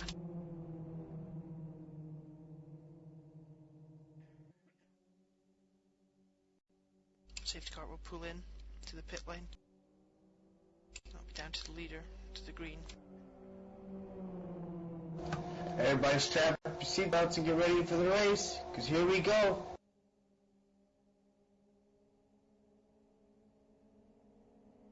Keith just ahead of the corner. Green flash Really ahead of the green. The race director will probably, so he's under investigation. Yeah, I'd expect O'Keefe to get a penalty for that one. And look at Taha El Aluli. Going right down the inside, 3 wide into turn 2.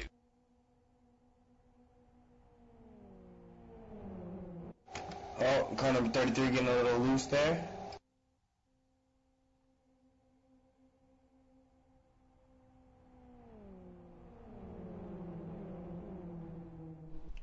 Our pole sitter's already down to 5th position in this race. Yes, and Kenneth O'Keefe by, well, I would say jumping the start has already got a massive lead, but I'm pretty sure he'll get a penalty for that. What do you think, guys? Yeah, I definitely think that was a bit of a jump there.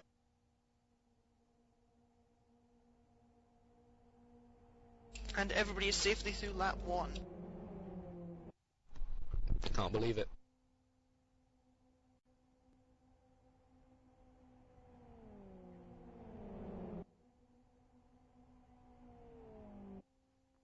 Already looks to be a bit of drafting going. Oh, all the way down to the pit. Oh, pit. Already pitting on lap 4. Lap 2, actually. Oh, and drift from the car 54. Car 16, 33, 91, 12, all pitting this lap.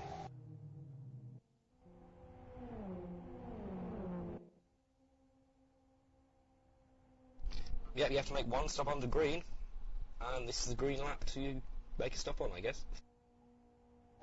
I guess that works.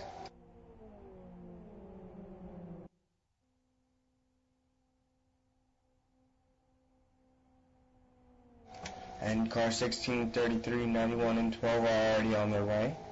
As car 73, the leader, Kenneth O'Keefe, is passing the pit lane entry as of right now.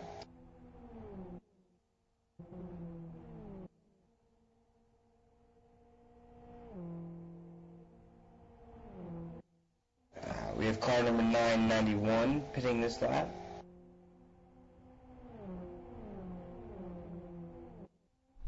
Myers just managed to complete a double pass there. That's 808. He just got past. Well, he got past one of the RSR cars of Richardson, and he's about to get past Todd Martell as well. So yeah, that good move there. He got the draft and nearly got past both, but now he's just side by side and out of the draft, and he's going to lose some time now.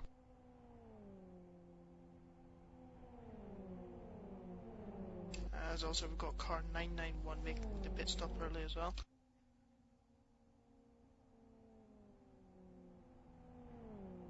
The leader, Kenneth O'Keefe, is taking a pit stop, as well as car number 10, Taharu. Looks like going to switch up.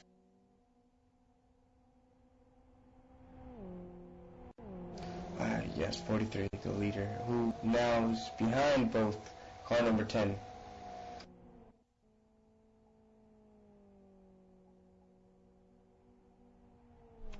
You're looking at 4th, 5th and 6th right now. That's 808 Myers, 66 Richardson and 38 Bjornsson.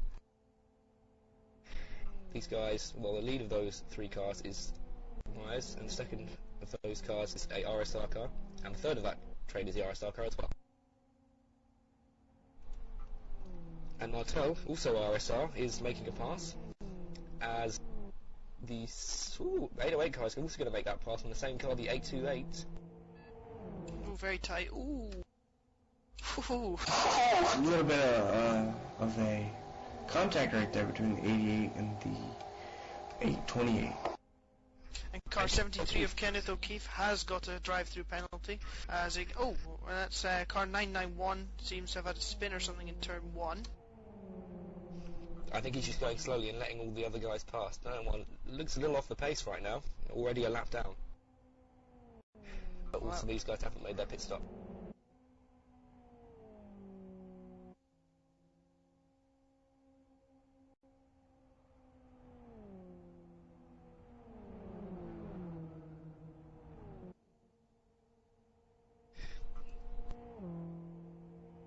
Now the leader, 54 of X Fusion, second position 828, third position 808 Myers, fourth position Martel, 13 of RX Radicals, and fifth position of Richardson, all looking to have a shot at the lead here.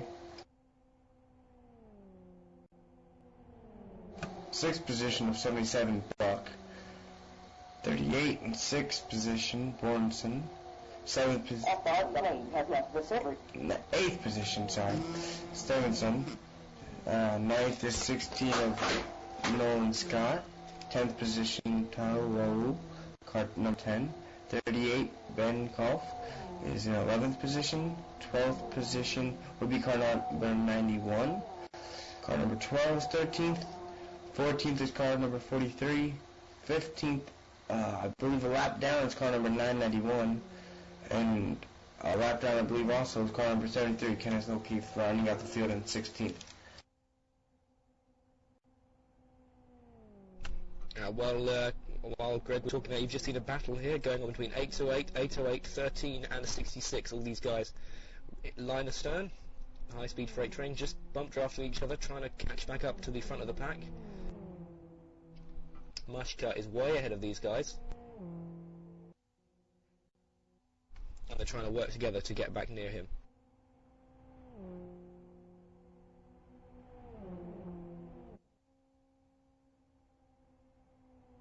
Car number 828. Car number 828 definitely has a little unique grill there, I can see.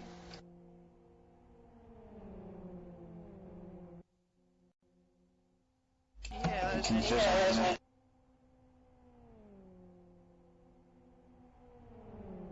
some great racing between these four, though.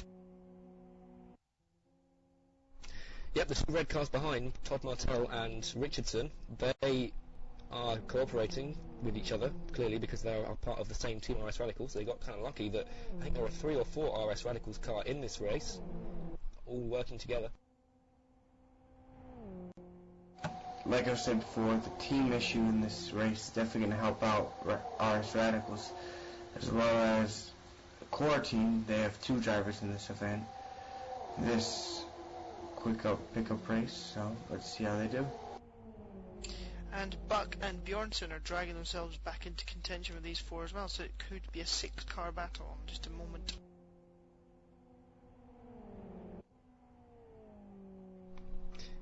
And yeah,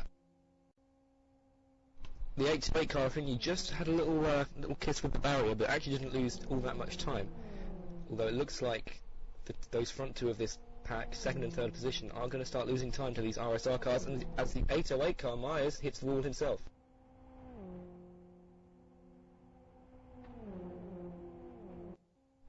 And finally, behind, Richardson goes past Todd Martell. He's been holding back for the last few laps, easing off the throttle and not going past his teammate, but finally he gets past.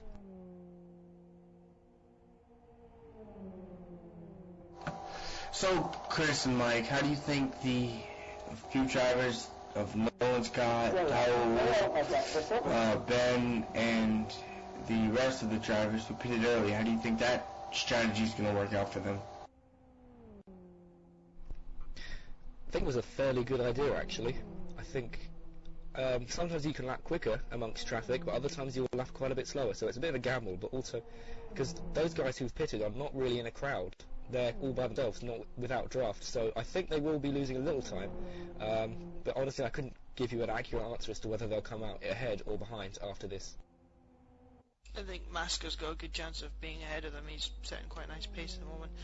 Though, if a yellow was to come out now, he'd be a bit screwed, because he'd still have to make a pit stop on the green.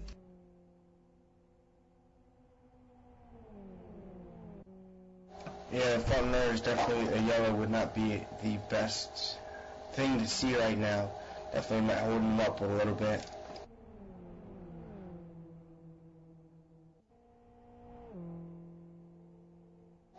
As you can see in 4th and 5th, the RS Radicals are working together to catch the 2nd and 3rd positions of Myers and Hornell.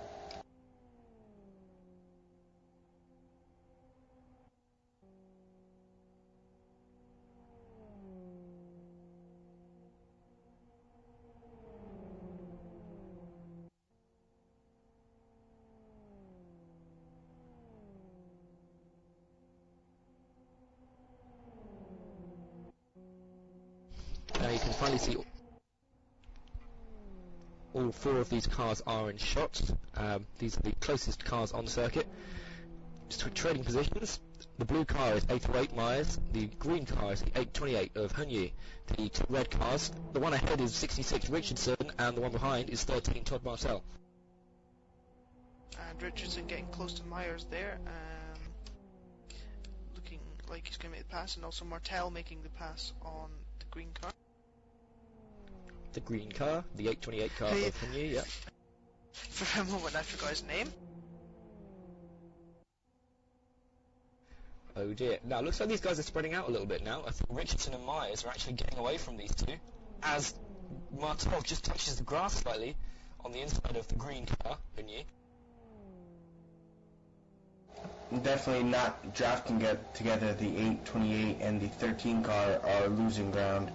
It's definitely not the fastest way on the track side by side. If they work together, they can keep up with the 2 ahead of them, but I don't know. Working like this is just not going to help.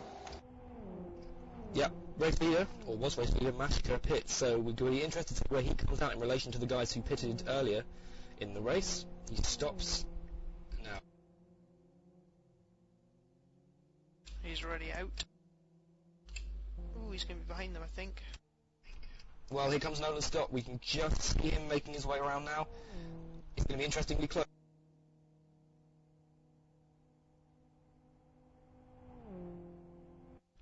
I think he's lost it a little bit.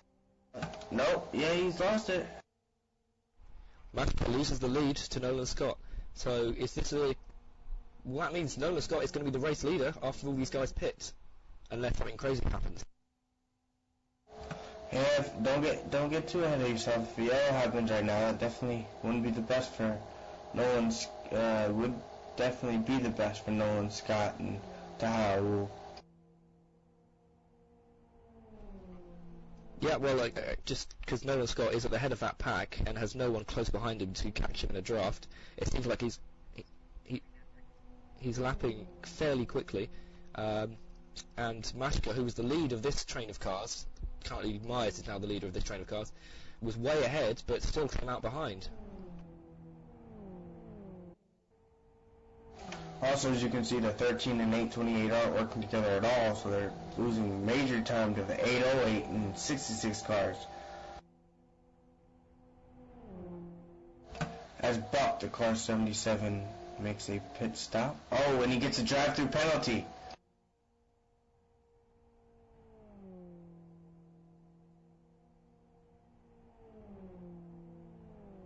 Yeah, it's just a bit too quick on the pit entrance. And he is also changing his tyres. Oh dear. So that's going to mean he might be behind Stephen Martin after all this. Yeah, it looks like it. Now, we're still looking at the two lead cars, Myers and Richardson. They are now pulling away from the guys behind, Martel and Hunyi, who are not working together. Martel is in turn driven away from Hunyi. So, it's all up to Myers and Richardson to try and bump each other further and further away from Nolan Scott. So when they pit, they will come out ahead of him, but we'll have to wait and see for that. We don't know when they're planning to pit.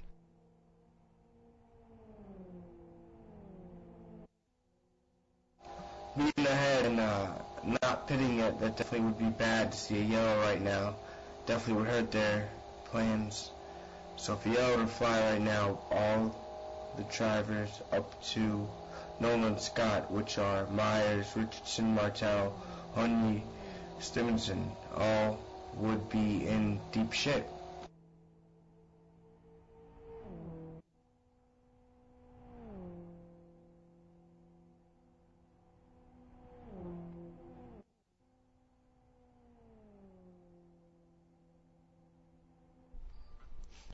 There's just some message blocking and unblocking going on there from a couple of drivers. I'm not sure if that counts as chat or whatever.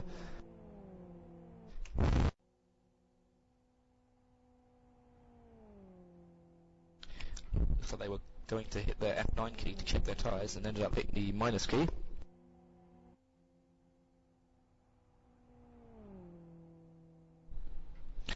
Yep.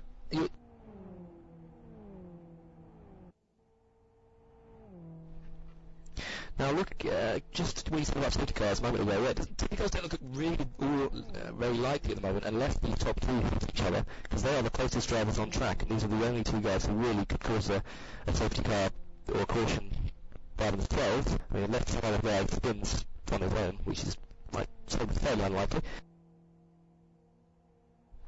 So I think the longer they stay out.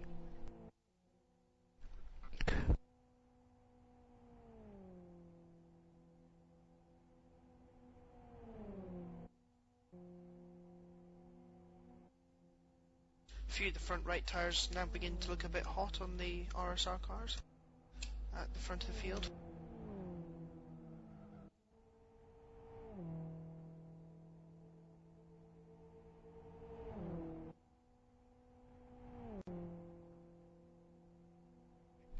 So let's remember how these little shootouts work. The top 11, so the top 11 who isn't the pole sitter, so 2nd through 12th, will get through to the big race. The person who started on pole will start on pole in the real race. The rest, who don't make it, who don't finish in the top 12 in this race, could get through into the big race via hot laps, but that's their only chance to get through. So the pressure's on for all those under P12. Looks as though the car number 13 of Martel is catching back up to Richardson and Myers, because Myers and Richardson have not worked together and kind of battled there for first position a little bit. So it looks like Martel is catching back up to that lead pack. While we are watching this, 33 and 10 are having a right ding-dong battle over 6th place. Getting very, very close into turns 1 and 2. Yep, this is Tahal Alioui and Ben Kyo. Tahal Alioui on the inside of the Sonic Realms car. Then Kyo on the outside in the core racing car, losing lots of time just on the outside there, but he might make it back on the exit of the corner, which he does. He's planned that well. And he's pulled over to the left, going to go up the inside through the kink, through past the start-finish line, and it's going to be a, yes, quite a long-lasting battle, I would imagine.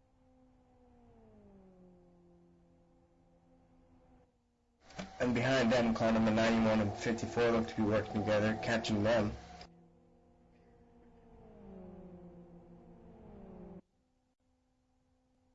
And even behind them, car number 12 and 43 look to have a draft going on. Car 10 again, thinking of, car 10 giving a little bump draft to number 33 there. Down into the turn 3. Let me give you a quick rundown. And we have a car around. Number 808, I believe. Oh, safety flag is deployed. Yeah, Myers, he was in second position. He was leading, actually, and he spun it. And the safety car has been deployed. That is a disaster for the top drivers. Richardson, Martel, Myers, and Stefanov, who didn't pit yet. They are in a bad situation. They can't pit until it goes green again, which means they'll be right at the back of the field. That's a disaster. That's definitely something that they didn't want to happen, although Noah and Ben and Taha definitely wanted to see that happen. So let's see how that turns out. And just to let the people watching know, we have a slight change of safety car driver. We have Joseph Ellis doing the safety car now, and he appears to be holding a few people back. So I'm sure they'll go through. Yep, got a little confusing there. I'm not sure what order these guys are in. Mashka is currently the head of the pack. Cleardatis is second in this train, and third is Shane Shepherd. Now they're being told to overtake the safe car. All of those guys are being told to overtake the safety car, as they do so now. We should have number 66 in the lead. 12, I think, might just have overtaken out of the safety car. I think he overtook Shepard as in car 43 as they were overtaking the safety car there. I do believe they'll sort that out. I do believe also we have the lucky dog effect in this race. Am I correct in saying that? So I believe the first car lap down would get a lap back. I believe there's only one car down in Stephen Martin. Yeah, looks like it. Yeah, there could be a long safety car, I do believe, because the grid's got a bit misordered. I think it might be back in order now. Yeah, I think for them to catch up. So most of the field is on the main straight, while the safety cars in the come out to the final turn. So this might take a moment to sort itself out. It's Daniel Buck who gets a lucky dog. He was apparently a lap down, so he gets to go past and make up his lap.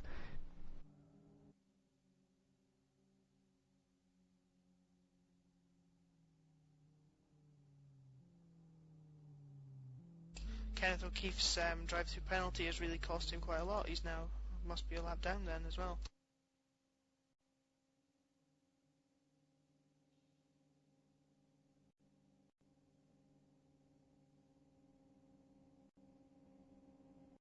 I could see Kenneth being disappointed by that, but he only has himself to blame at the end of the day.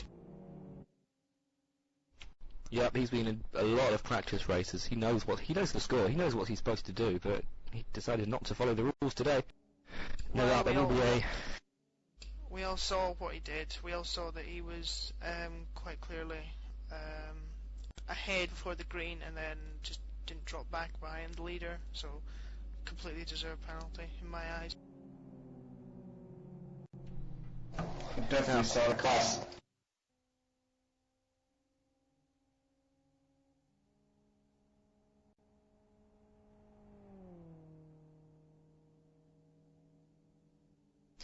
Now we've got 991 Stephen Martin in the middle of the pack. In a moment he'll pull over to the side of the pack and he will start in the front row, but he'll be a lap down obviously, so he'll let everyone else go past. He will go to the inside of the track. So that's Beth O'Keefe and Stephen Martin who will be doing this.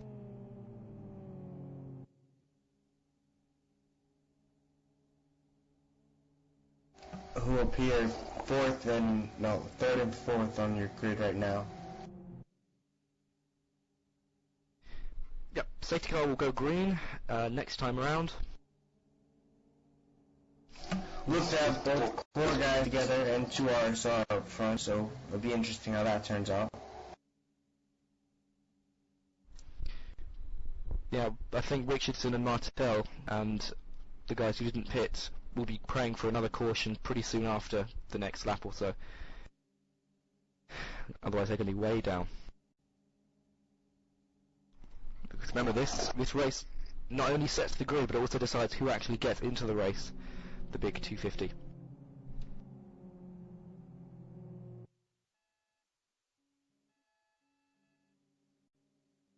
As you can hear someone blaring their horn as they pass by the camera.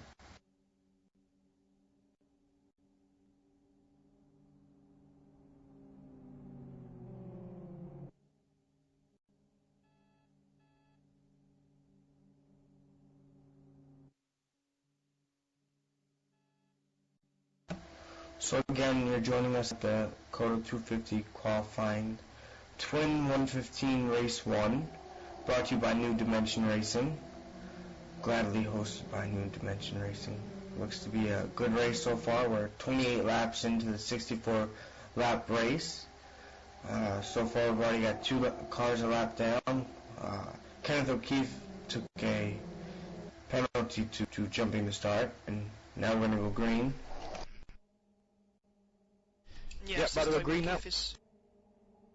Ooh, bit of a close up there, and we are green flag, and immediately O'Keefe unlaps himself, and looks to be going very tight there down in the order there with the lap car of Steve Martin going backwards and forcing Taha El Laoui onto the inside of the corner there. Very tight indeed. It's a bit of a problem with these lap cars, and Martin's still causing a bit of problem, and Jarve gets round El Laoui.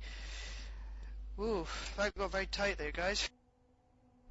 Yeah, we're looking at Stephen Martin because right now he's the centre of attention as all the other cars try to get past him, and he's really causing a little bit of mayhem, not in a bad way. Just someone went to the barrier there. That was Mashko, I think. Yeah, he's still going. Someone. Oh, it's all over the place. Mashko's sliding. There's another caution. There's going to be another caution. There's a car in the wall. That is, I do believe it's Buck in the wall. He crashed headfirst into the wall after a little slide of his own.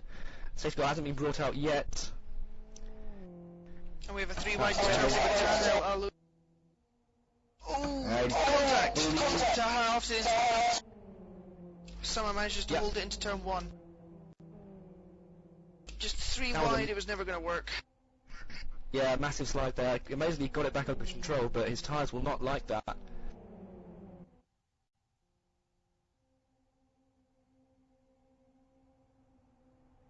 And that's dropped him back down to 12th position. Now, back in the midfield, we got Jeff, Shepard, Mashka, and Martel all battling it out over 6th place.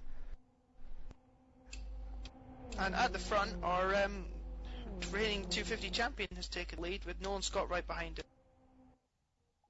And Ken O'Keefe. Ooh, the 3 of them are bump drafting into turn 1. Yeah, I think they won't be very happy about having Kenneth O'Keefe right behind them. Kenneth O'Keefe trying to make that lap back that he didn't get back under caution because he was not the first car lap down. Ken O'Keefe touching the wall there and losing a bit of the draft. It looks like he actually had to...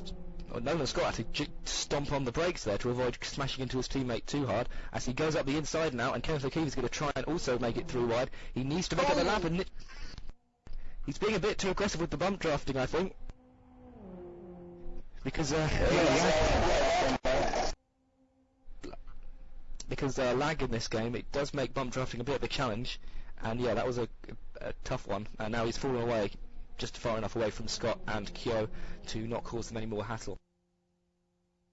Well, he seemed to want to bump draft on the exit of 3 there and got very, very close to taking both the core cars out there. definitely would not have looked good if he had done that. Definitely a lot of grief would have been come from that.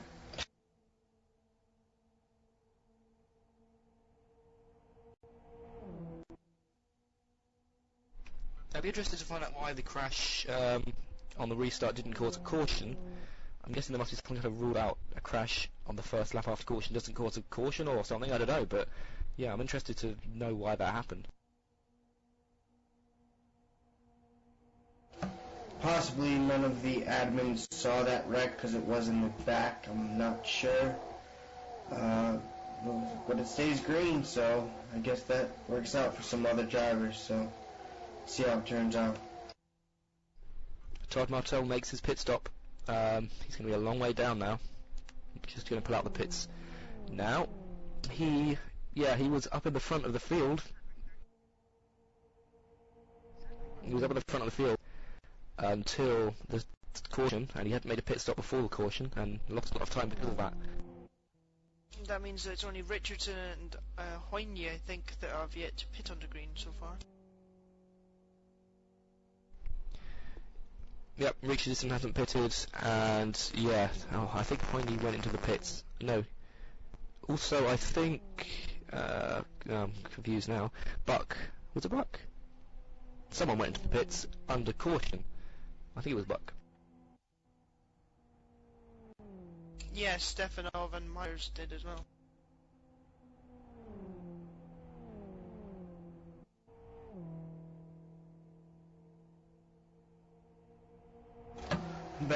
Battle for fourth position, we got Shepard in the car number 43, and in the car number 12, we have Gerald battling for fourth position.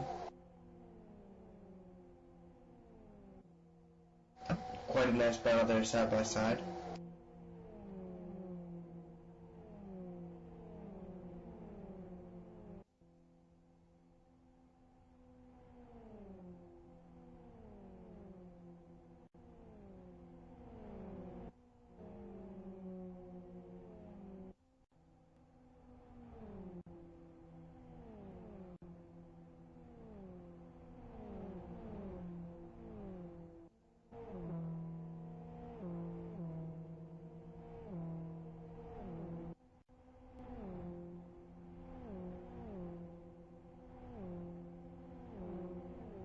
So the current order is, well, we'll just give you a little bit of information. The fourth place car of Cleardatis, although in fourth, he will still start on pole position tomorrow.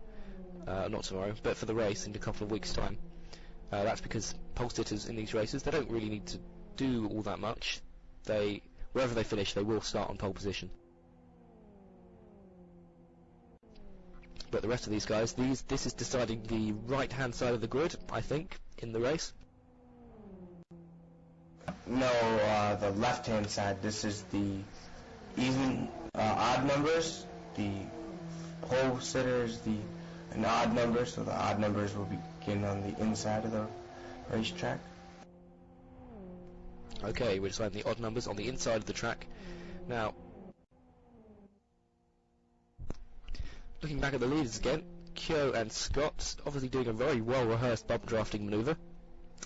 Scott comes up to the rear, bumps him, and then just puts his brakes on ever so slightly. They've obviously rehearsed this quite well because they're pulling away from everyone now. Like I've said before, having a teammate in this race definitely will help. You can work a draft, especially these two. I think they've definitely practiced with each other quite a bit, drafting this long oval. So they've got quite a bit of experience. So let's see how far they pull away before the next caution, or if it stays green.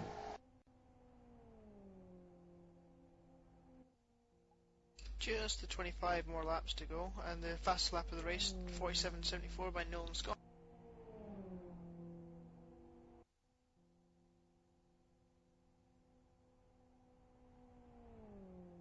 As we're 39 laps into a 64-lap race, you're joining us watching the Kyoto 250 race 1 of the Twin 115s, brought to you by New Dimension Racing.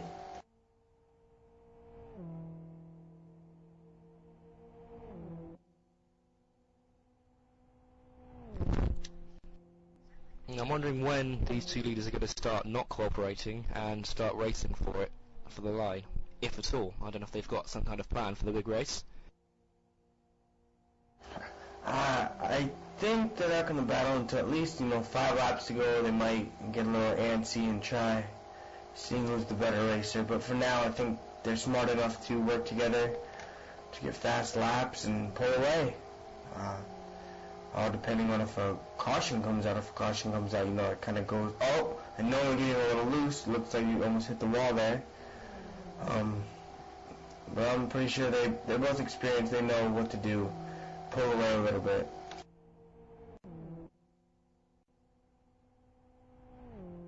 Yeah, Nolan actually get extremely loose, touching the rear of Kyo's car, but got it under control very quickly and is already back behind him again. A little bit worrying for those guys, but yeah, nothing bad came of it.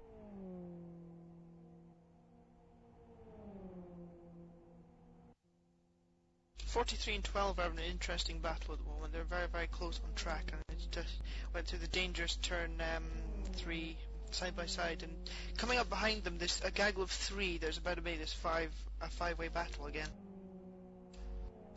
Yeah, I definitely see this battle for 12 and 43 dicing it up quite a bit.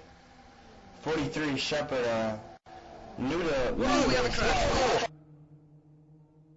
Oh, Mascot, how did you save that? I don't know what he was doing there. He was on the brakes. He was about a quarter on the brakes, and then he just drove into the rear left quarter of Hunyi. I don't know what that was about, but whatever. He nearly took Hunyi out and nearly took himself out. And there's a car making a pit stop, it looks like, as well, somewhere.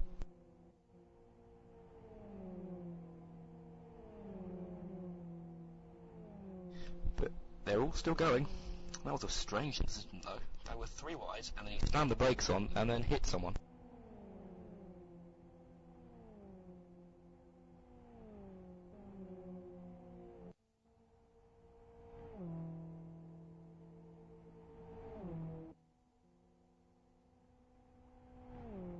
Now it'll only be a 3-car battle with the 38, 43, and 12.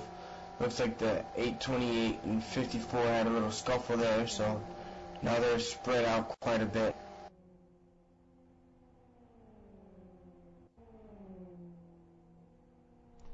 Yep, you're watching the battle between Shane Shepherd and Chev.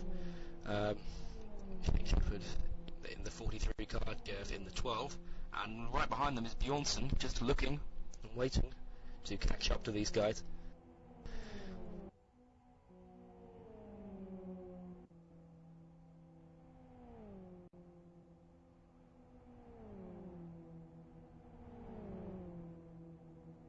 Kenneth O'Keefe still lapped down back in the 15th position. Looks like his day is pretty much over.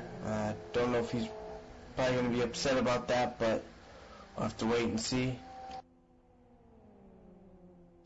And look at that, Bjornsson caught right up to the rear of these guys and has already gone past Shepherd, and now chatting about getting past Jev as well. I don't know which one he's going to try and cooperate with. Gives Jev a little bump draft. It's going to be a 3-way to... Oh, Bjornsson missed it! Just for the next race, Mr. Tilson, if you'd be able to put headphones on, that would be very useful. Bjornsson now lost a lot of time to Jev, with Shepherd now behind him. Jev is now pulling away from these guys after Bjornsson nearly lost it.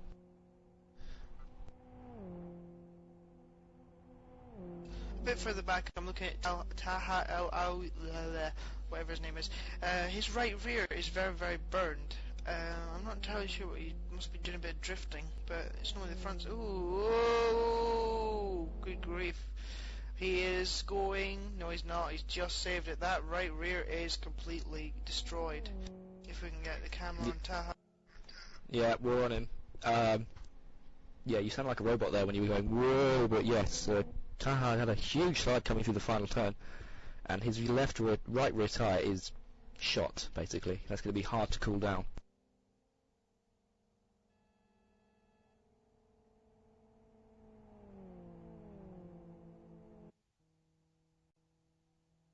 He's going to have to be very careful through the next few corners. He might have to make a stop to fix that. He's 10th position currently, so if he finishes where he is, he's guaranteed a spot in the race in the 250. He has a car right behind him, and that is 808 of Myers. Myers is going to try and get past him. This is a difficult corner. This is the one where Taha would lose it, but he's just having to lift off a lot so he wouldn't lose it. Myers goes past easily. Taha on the edge. Yeah, he is really, really, really living on the edge now. I'm not sure why he's carrying on with that tyre. It's probably because he wants to get in, of course, but if he was to have an accident, then there'd be no chance. I think he could still possibly hope for a safety car. But, yeah. I'm not entirely sure. I don't think the tyre will last another 20 laps. Also looks to have a little bit of a flat spot on it, so I don't know if that's hurting him a little bit too. Yeah, must have got a flat spot from going into the pits too quickly and then braking madly.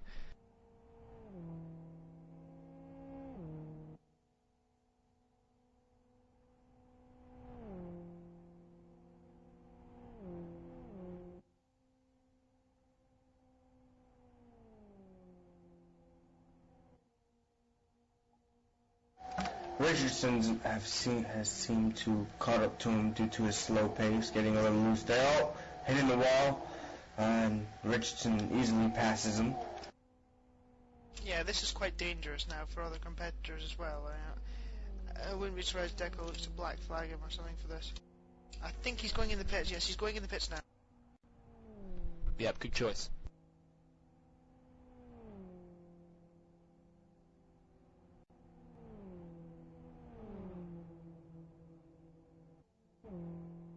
As he gets lapped by both Phil Diaz and Ben Gove. It's Ben Keogh, just FYI. Ben Keogh, sorry.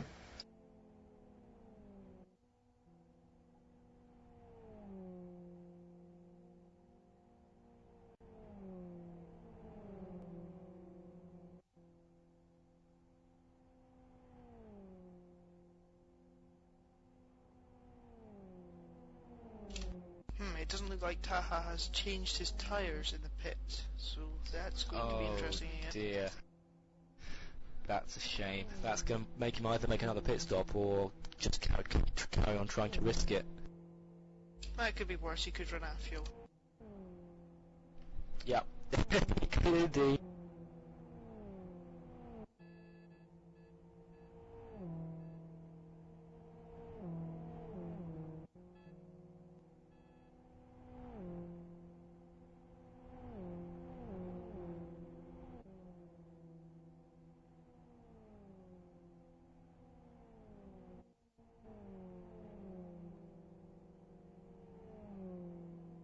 Looks like Kenneth O'Keefe has worked his way back up to 13th position, 5 seconds behind Martel, so looks like he's having a strong run back now.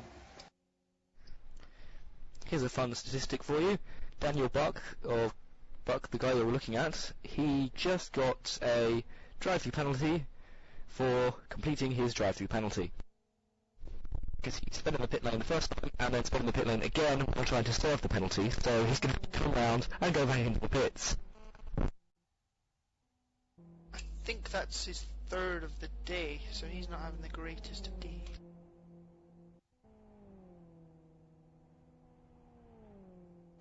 Definitely can't be pleased with that. Yeah, I'd say he wasn't pleased with that, yeah. I can safely assume he's not pleased.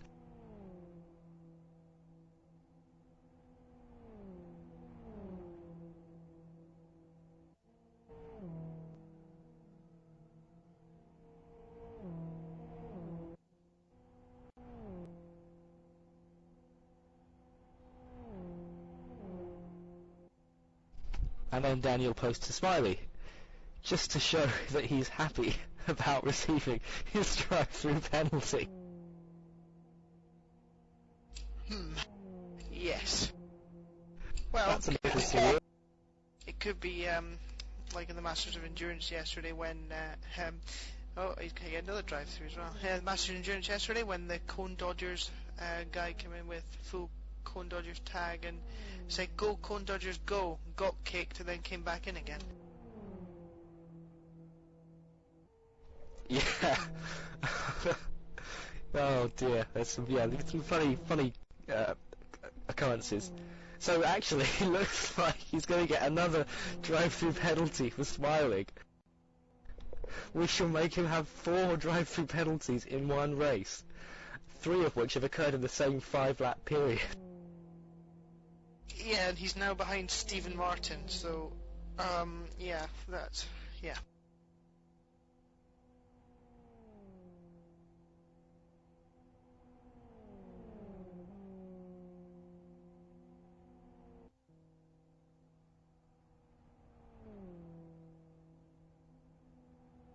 As you can see in the front of Nolan Scott's car is kind of bent in a little bit from all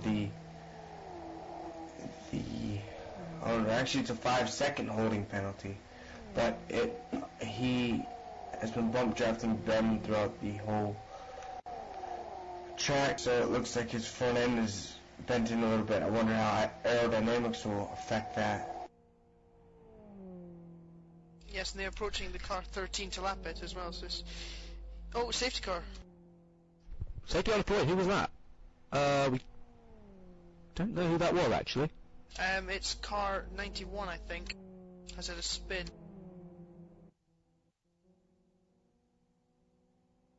That's Cleodatus, the pole sitter, the guy who will be starting the 250 on pole position.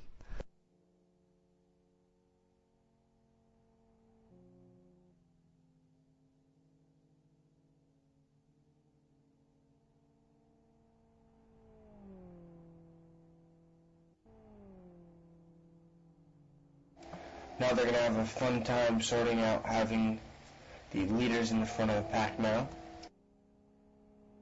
And the lucky dog this time will be O'Keefe, I think. I do believe that's correct.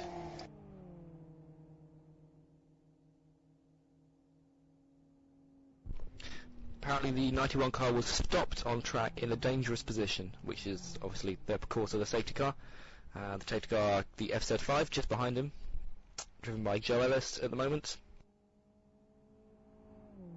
Speaking of the safety car, he was a bit high up on the track there, and one of the cars had to swerve to avoid him. Oh yeah, that was Ace 08, I think. Myers. Oh, and Nolan Scott's gone past the safety car. Yeah. Oopsie daisy. Oh, and Kenneth O'Keefe's behind him again. He can't get rid of him. But Kenneth will soon be able to overtake him. Oh! We have a blue screen of death. We have a blue screen of death.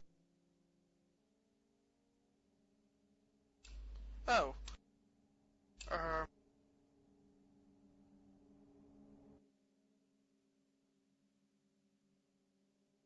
We are now a radio commentary.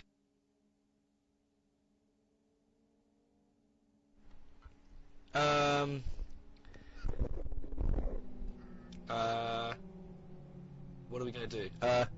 Deco Jester, help! Help!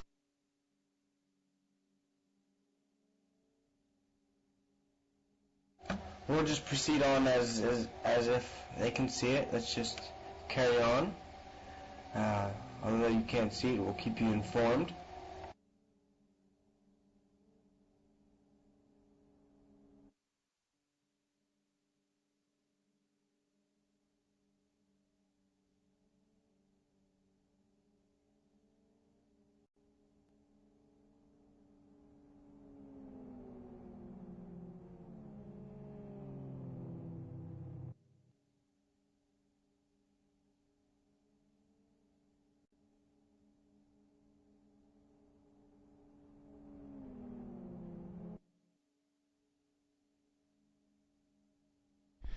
Right. Well, I mean, if we got a blue screen of death, it obviously means that, I guess,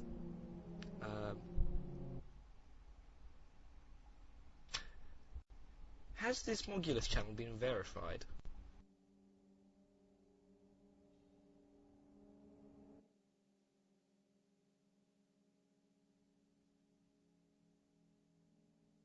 Yeah, the channel has been verified, so we're allowed more than 50 viewers. Right, we're not going to be able to see the rest of the race, I don't think, unless we can find Timo Hunyan to help us out here, because, yeah, we can't do anything. Right, yeah, we'll go through the race order for you. Okay, in first position we got Ben Keogh, second Nolan Scott, these two core racing guys, third is Shane Shepherd, fourth is Jeff, fifth is Henyi, Johnson, oh, it's all shuffling around a little bit. We just wait for them to actually get into the right order, and then we'll start again. We're going to have a 7-lap sprint for the line that you won't be able to see. But you'll be able to hear us. So you just have to take what we're saying as fact. Or you can watch LFS remote. Either way, you'll enjoy it. Fourth place is Jeff, fifth is 38 Bjornsson, sixth is 828 Henyi, seventh is 54 Mashka, and we're about to go green. We're ready to go green. Well, I have to point out TV director so I can just tell you what's going on. Right, they're all just heading up towards the finish line now. Ben Keogh at the head of the pack. Nolan Scott right behind him. Shane Shepherd behind. It looks like they are green, and Keogh gets a very good start. Such a good start, in fact, he leaves his teammate behind and leaves him in the clutches of Shane Shepherd. Yeah, we're 4 wide into turn 1 again. Oh no, there's contact between two of the RSR cars. That's the... Oh, this is getting very tight. Yeah, it's a very tight lead. Oh dear me, they're not crashing yet, but I can't see they're going to fit through this corner. There's contact behind. There's contact within these guys. We've got 39, 54, Ooh. 91, 808, 828, and 777, all within the same square meter. Well, not square meter, but this...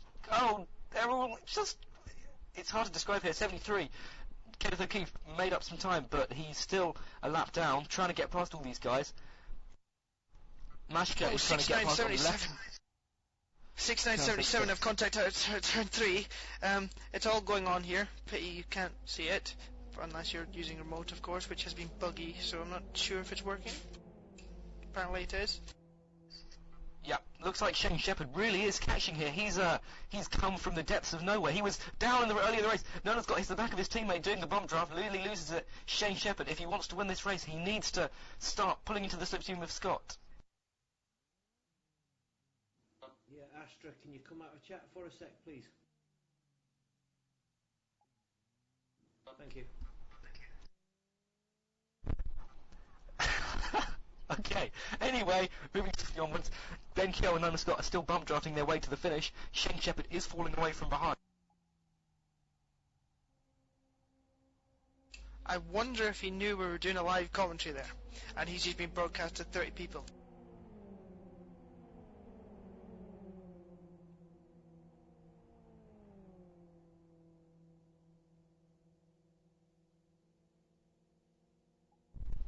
So yeah, that little cameo there was Pops, I do believe, FM Pops.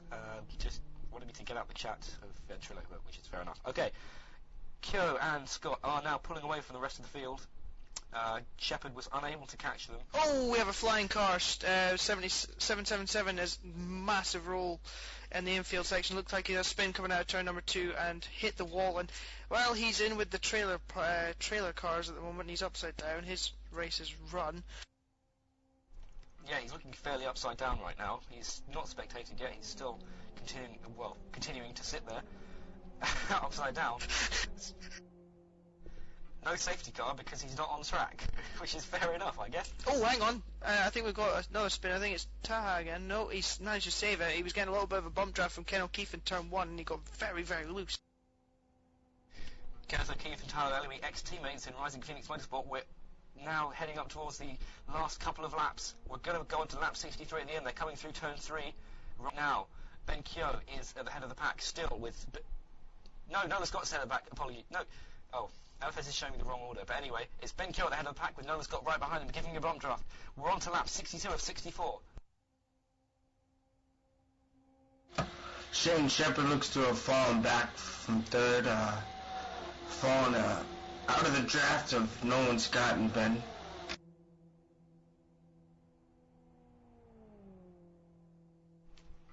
Now, Nolan Scott, I think it's going to have a little try of getting past. I wouldn't like to see it ending up as a sort of team orders finish.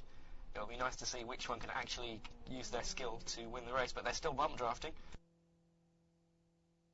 Oh, and O'Keefe almost has a huge crash. He was bump drafting Taha again, and then got very, very sideways.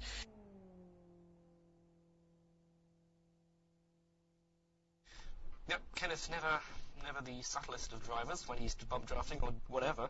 He, definitely always tries to push the limit. Now he's squeezing, which car is that? That's 38, right up against the wall out the final turn. That's just silly. Yeah, lots of silliness going on there. I think he's a bit frustrated. We're coming up to the start of the final lap in a couple of corners' time. Nolan Scott still behind Ben Keogh. I'd love to hear what those two are saying to each other right now in Ventrilo. Well, given their lead, they're probably discussing what they're going to have for dinner. Yeah. It is an NDR server and an NDR event, so it probably will be. They should probably follow in tradition. Yeah, that's true. Now, we're coming on to the final lap now. I'm sure one of them is going to have to start battling with them. I really want to see a battle for the finish, even though if you guys watching can't see it. They haven't started yet. Looks like Nolan's big move. Yeah, Nolan just went up a bit wider than Keogh through turn 1. He's still bumping him. I think he's going to try it for the final corner, you know?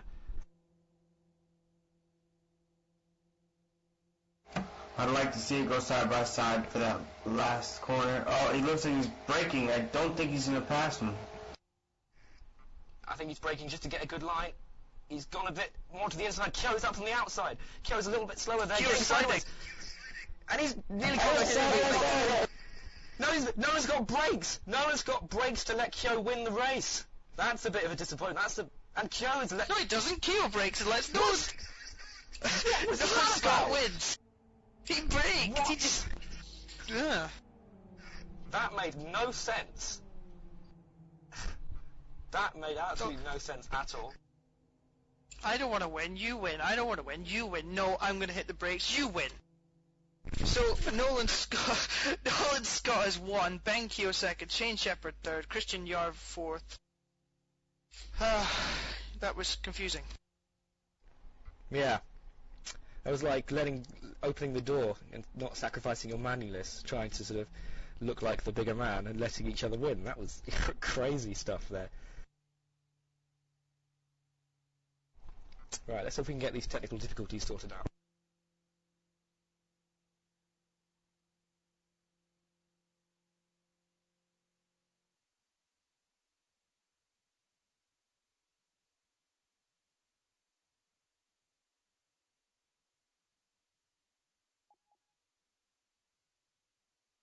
Looks as though we had our first lap car.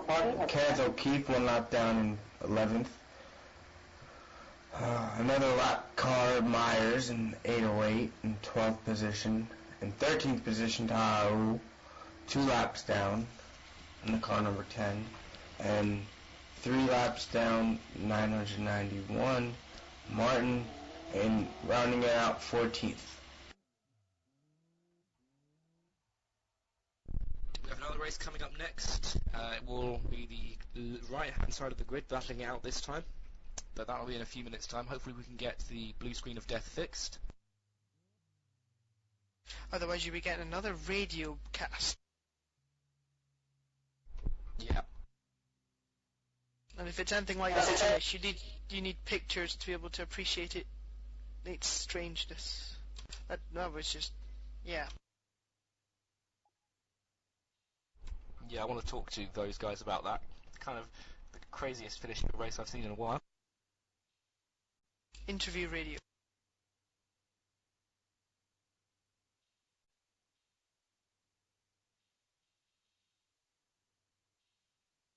I'm going to see if I can talk to them. And there went Michael. So, ladies and gentlemen, we will be taking a short break, and we will try and get the blue screen of death fixed and give you some pictures for race 2, because if it's anything like that, it will be interesting. See you soon. See you soon.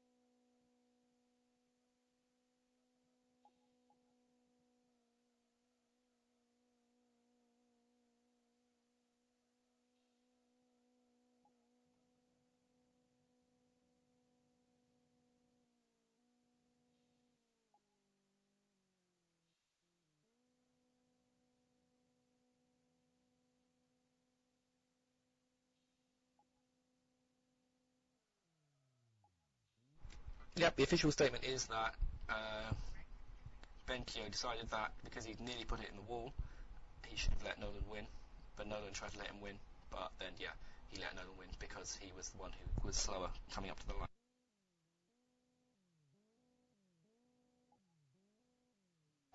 Either way, it turns out with the fastest lap of 47.74 of Nolan Scott being the victor, so I guess that's rightful.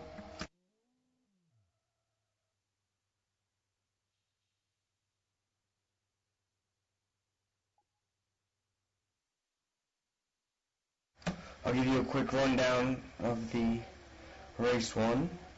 We have first Nolan Scott, second Ben Keel, 33 car, number 43. Shane Shepard in third position. Shane has left the server. Fourth position we have car number 12. Fifth position we have car number 91.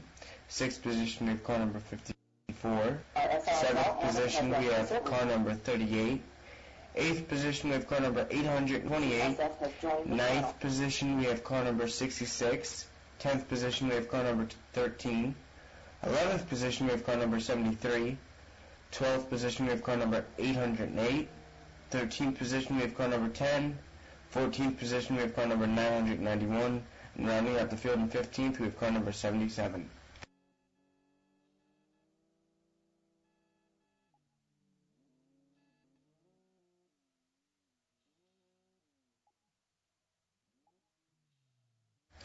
If this second race is anything close to this, I'm definitely going to have a great time watching this.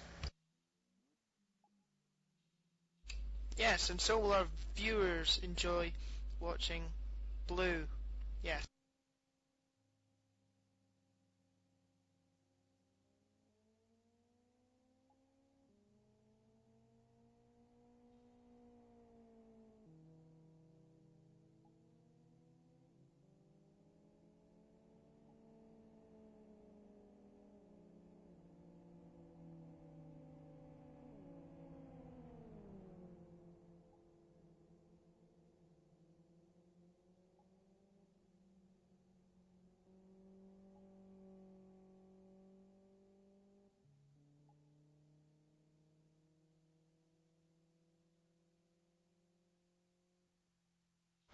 Looks as though now we have the race 2 competitors joining the track.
So it looks like we're about 3 minutes away from starting race 2.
Looks like we have just ended the race, so it looks like we're going to have the new starting order up here. They're going to start setting the grid for race 2.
Okay, so I'll fill you guys in right now. We have ended the race. It's starting to fill the field with Phil Diaz being first, Kilpatrick number 1, second, 55 Holmberg, third, Wang 61 fourth, Burns 36 fifth, Goga 14 seventh, 8th is car number 2, Kogas. 9th is number 5, Brovich. 333 is 10th, Lombardi. 7th, Mick is 11th. 12th is 50, Fong. 13th is 648, Dengley. 15th is 19, Kurt. 16 is 76, Say. 18th is Xavier, 37.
Now, as everybody's clicking the ready button to start the race,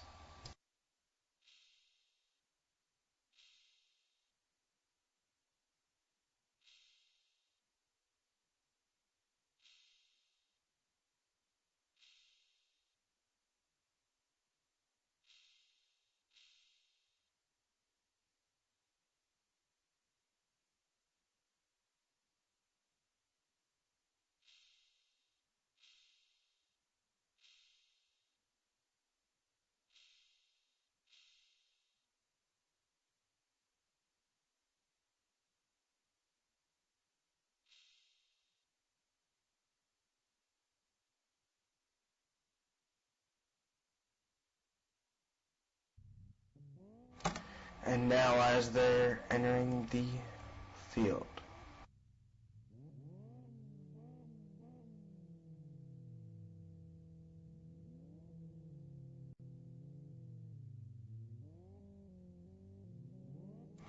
And as Jonathan Palmer's timed out of the server, but he's reconnecting, so it's okay.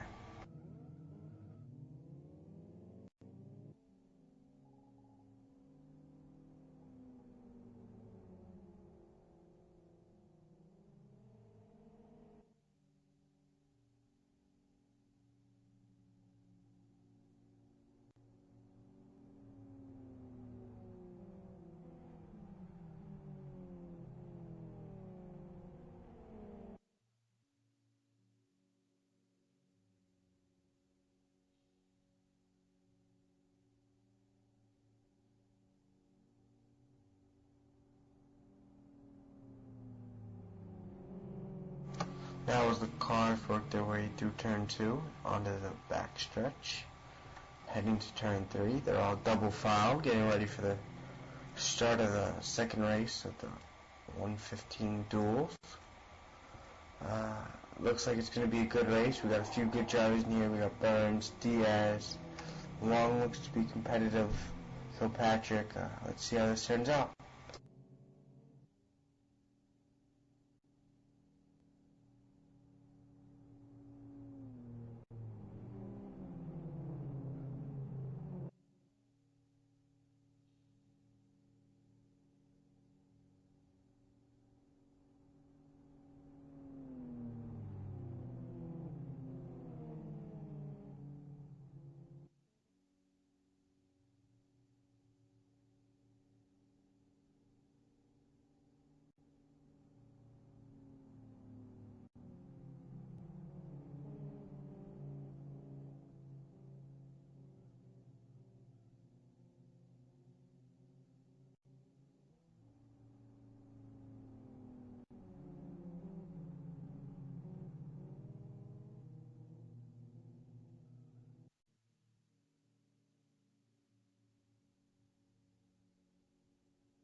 In this lap, the safety car is going to go in. Coming to the green pretty soon here. Entering turn 3 as of now. Sadly, I'm alone in the booth right now. We have Michael's going to be leaving us, and Chris is not at his computer at the moment. So, here we go. We're heading to the green now.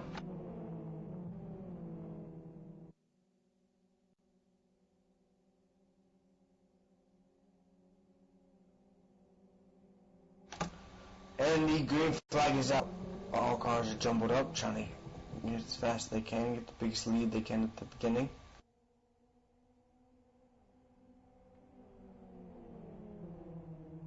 A little bit of contact back there with car 55 and 61.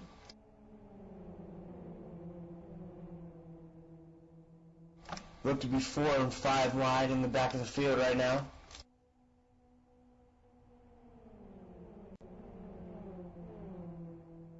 They start settling out a bit. Oh, but getting bunched up again. We have a numerous amount of cars pitting on the first lap again. 61 Wong is in the lead as of now. We have car number 9. Car number 9. We have 9, number 1, number 55, number 36, number 14, and number 2 have all pitted on this first lap. Although car number 36 and car number 1 have both got drive-through penalties.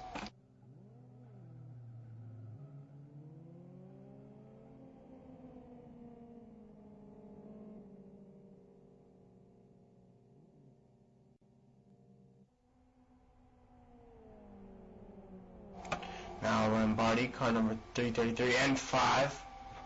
Car number 5 are both pitting this lap. So is car number 76 Say and car number 19 Kurt. And car number 41 DeHernay.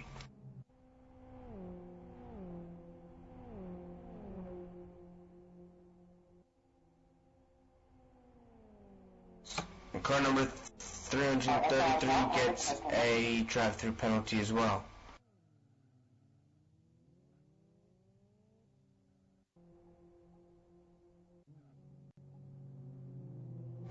These drive-through penalties are definitely going to hurt a few of these drivers.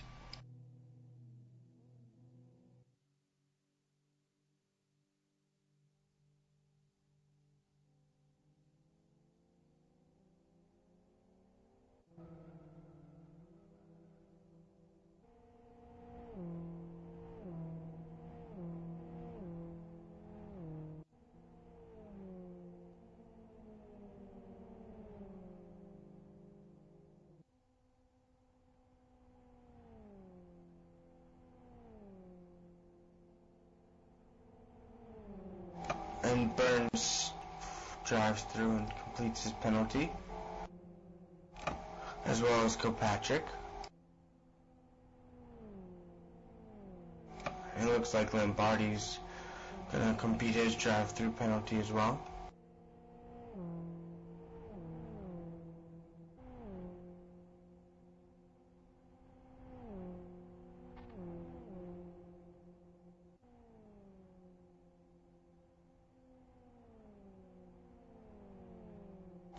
So we'll give you a rundown. Car number 66 Wong is in first position. Mick, car number 7, second. We have car number 50 Fong in third position. Fourth position we have Xavier, car 37. Car number 648 Dangley is in fifth position. That's rounding all the people who have not pitted yet. First who has pitted is Phil Diaz in the car number 9. 55 in Holmberg. Kogas in the car number 2 is in 8th position. 9th position we have Berlovich. 10th position we have Kurt in car number 19. 11th we have car number 14 Goga. Car number 41 is in 12th. Del Ney. Say in car number 76 is 13th. Car number 36 Burns is in 14th. Car number 1 Kilpatrick is 15th, And rounding it out is Lombardi in car number 333.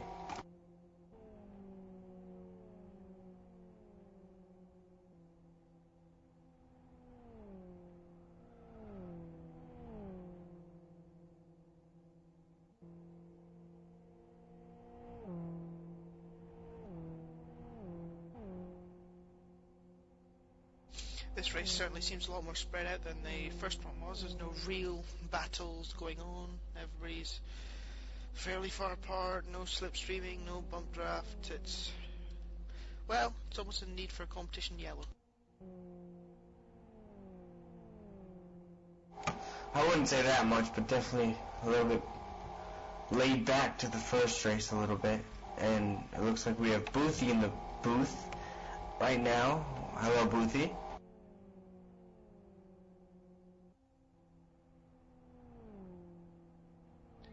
Can you read what it says beside my name? But anyway, just Okay, Boothie's not really supposed to be here. Boothie's just I just wanted observing. to listen to you rather than be having an 8-second delay. So Right. Okay. Yeah.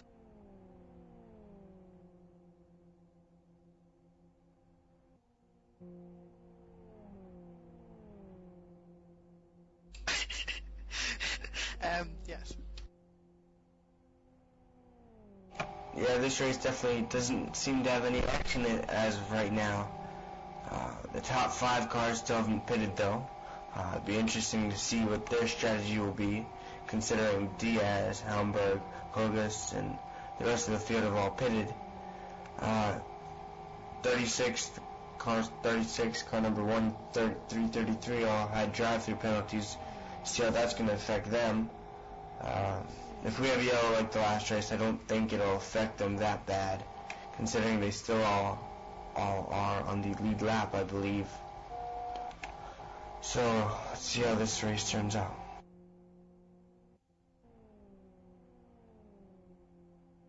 Well, I suspect we've got 54 laps of watching cars go around in circles, not really battling or anything, to be honest. Unless it's a yellow. It just doesn't quite have the same feel. In race 1 we had all the RSR cars going side by side every lap with the 2 core cars battling each other. But in this one, yeah, and the race leaders coming into the pits, Mr. Wang in car 61, making his way down pit road just now. Taking a little dip into pit road while leading.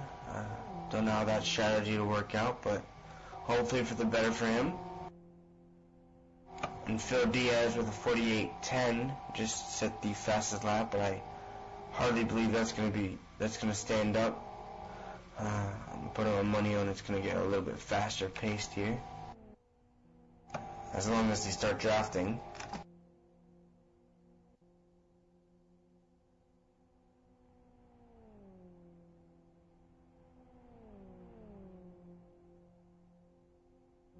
A reasonably long pit stop for Wang, and Diaz overtakes him. Will Holmberg get him as well? Yes, he will. And Kagas gets him too. Car 5 goes past as well. I think car 19 will also pass him. That should be the last one. As he re-emerges 10th, I do believe.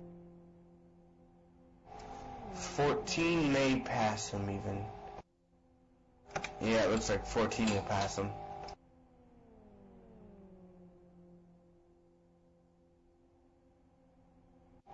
And maybe a chance to get a drafting partner right there.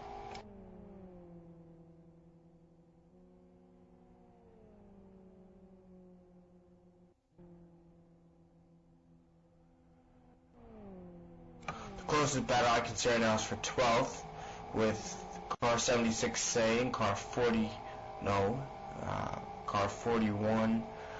They have a lap car in between them though. I thought that was a battle car 648 Dangley. Oh, I see scrubs the wall a little bit.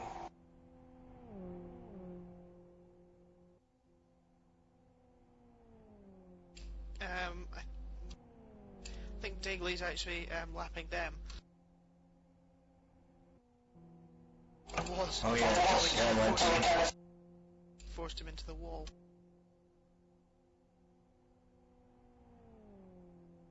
And we have the return of pictures, hooray! Just a pity Michael isn't here to direct. So, yeah, we'll be watching this for a while. But it looks to be a slightly more interesting battle. I assume he's not got it on auto mode. No, as far as I'm aware, he was directing himself wherever he's gone. He will not be returning, he told me, but, No, wait, no, it changes.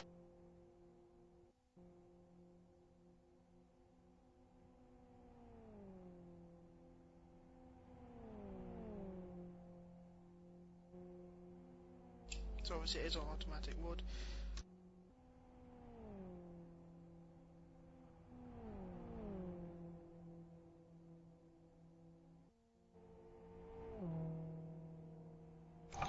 have you seen Car 61's skin? Look at the back, how it has gears on it and such.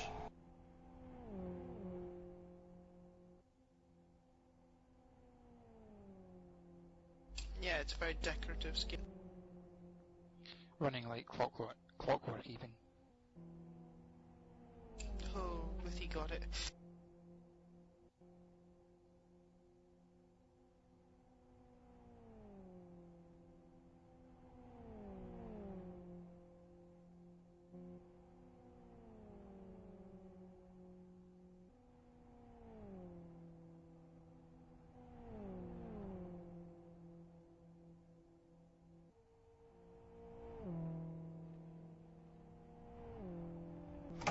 Car 37, Xavier kind of scrubbing the wall there out of turn 3.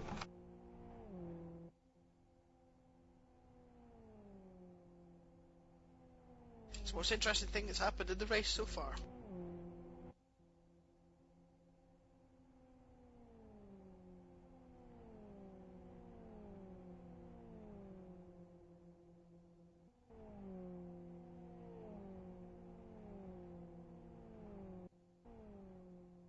Not much action as I circle through the field a little bit. Definitely everyone's spread out. I don't see two cars close to each other even. Quite the uneventful race so far.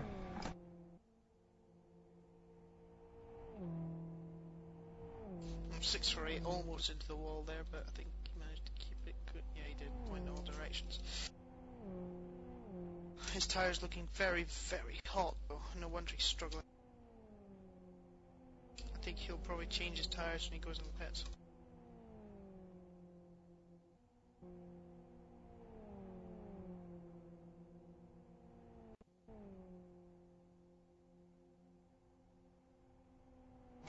So I'm going to give you a rundown of the field. In first position, car number 7, Mick from RS Radicals. In second position, car number 50, Fung. In third position, car number 37, Xavier. In fourth position, we have car number 648, Dangley. From Dynamo Racing, I'm assuming. In fifth position, we have Phil Diaz with Core. In sixth position, we have car 55, Holmberg of Extrusion. In seventh position, we have car number 2, Kogas. In eighth position, we have car number 5, Brovich. In ninth position, we have Kurt, car number 19 from Dynamo. In 10th position, we have car number 14. In 11th position, we have car 61, Wang from Clockwork Motorsports. In 12th position, we have another Dynamo driver, car number 51, Durnay. In 13th position, we have 36, Burns, driving for Core. In 14th position, we have Say, car number 76. And in 15th position, we have car number 1, Kilpatrick. Rounding it out, in 16th, we have Lombardi and car number 333, Dynamo. Yeah, he's all over Burns' butt right there, trying to get a little draft, I guess. Say is car number 76. So, hallelujah, we have something to talk about. Burns and Say are going side by side. Hooray! Say game. Oh, Say's... No. He's had a slight slide there and lost all the draft. And, yeah, now we're back to status quo again.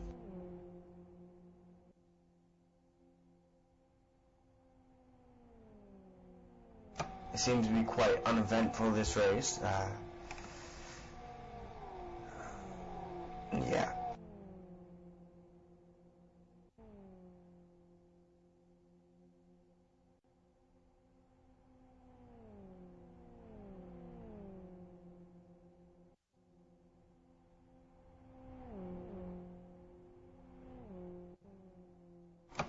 A little bit of a battle for ninth position as car number 19 Kurt for Dynamo, and car number 14 Goga is trying to pass on the inside, but it's not quite close enough to get the draft. He gets the draft a little bit into the turn 2.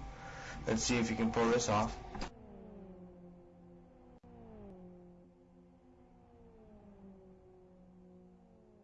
Gets a bit of a draft into turn 3 as Kurt hits the wall a little bit. Tries to make a pass on the outside.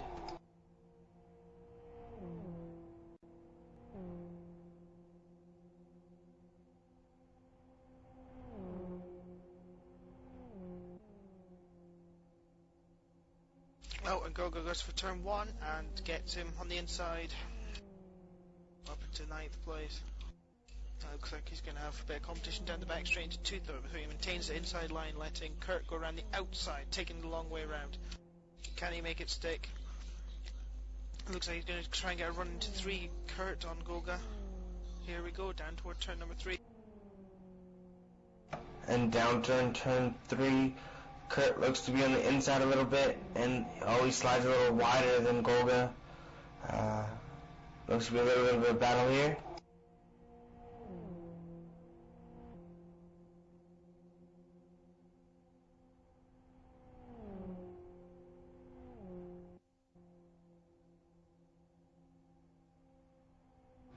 As these two cars are battling along, and the car number 61 is catching them.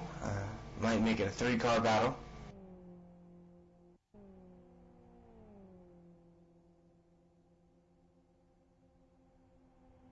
Dagley really struggling with that front right now. I think he'll definitely have to make a pit stop soon, because his tyre is just as bad condition as Taha El Al-Ui.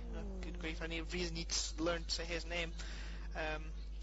Right rear was in the previous race, so that's not going to be handling well in turn 3, that's for sure. And Kilpatrick is catching him, although I believe he is a lap down, so don't know if he'll pass him or not.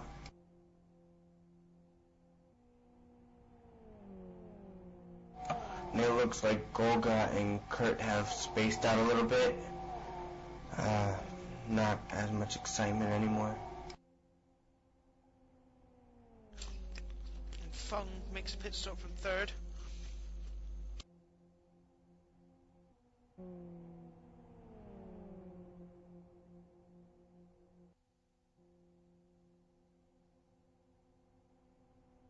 A little bit of a battle for 13th. Looks like Sage trying to get past Derene from Dynamo Racing.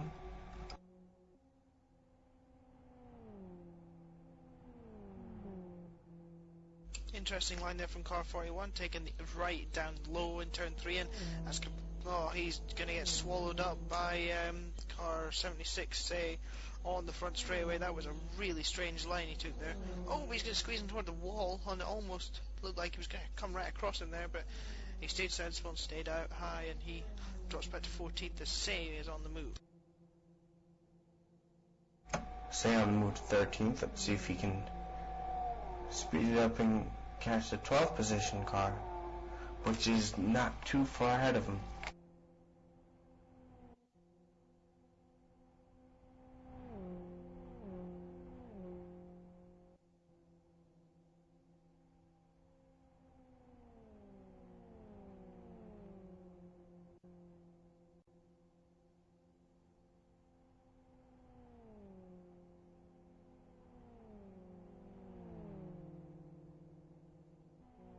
And Dagley looks to be pitting this lap. It looks like he can't, no, maybe? Oh, yeah, he's pitting this lap for his right front tire.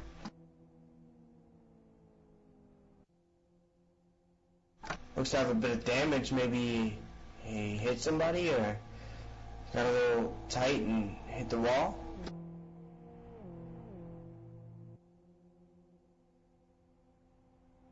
Yeah, possibly. I think it's only superficial, though. I think he'll change tires. He should.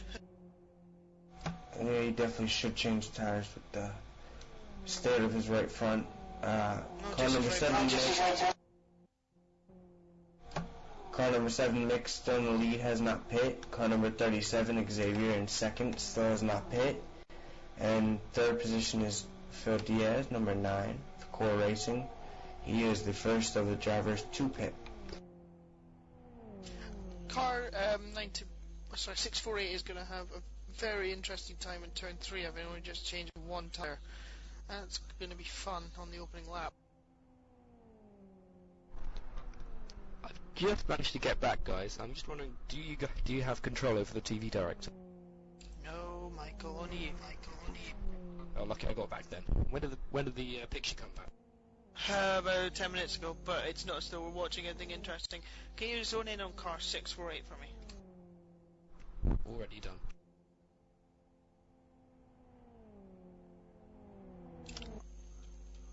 I just want to see how he goes through turn 3 with them. Ooh, what's he doing? Uh-oh.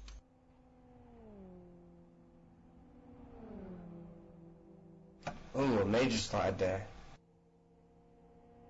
Why? He's, strange, he's in third gear from all the track.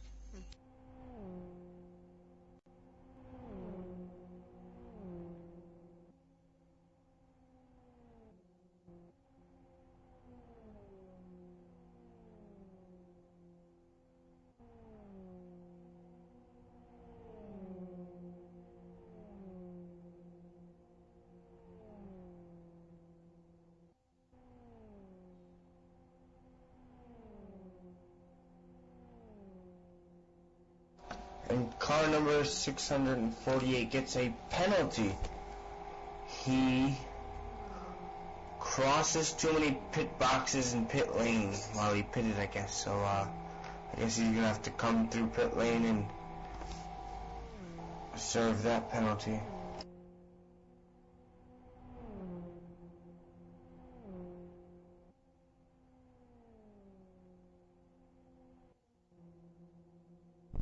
Closest battle on track is Jay Wang and Kurt. They are battling over 8th position at the moment. Kurt in the white and red, Wang in the brown car, the Clockwork Motorsports car. Yeah, these are the two that almost got in with 648 on the last lap. Looks like Kurt's got a bit of a run on Wang, but decides against it into turn 3. Maybe he'll try and get him into turn 1. Looks like he's going to be right in the draft, coming off the banking. Letting off a little bit so they can use the draft into turn 1.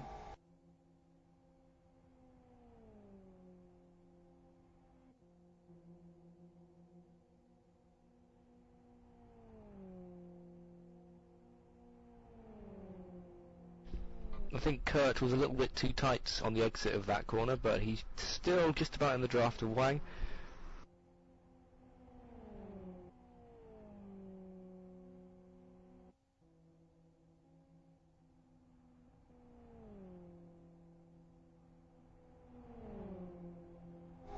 Look like they both take a bit of a low line and slide up for turn 3. Oh, and both kind of rub the wall a little bit there.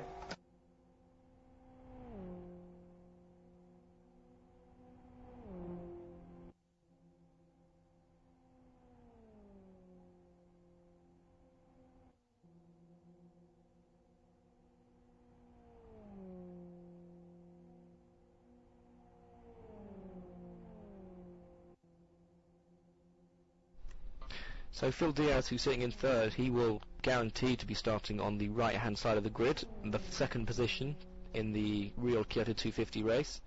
because he was qualified second earlier today. So looks like there's a bit of a battle for 14th as Lombardi and car number 333 and car number 1 of Kilpatrick are both about to go a lap down by Phil Diaz. They're trying to fight to get that 14th position.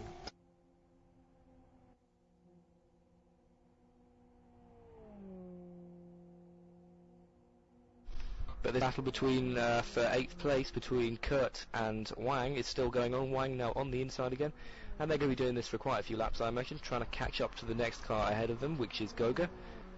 As Kurt just gets a little loose, nearly touches the barrier on the outside, but he still continues.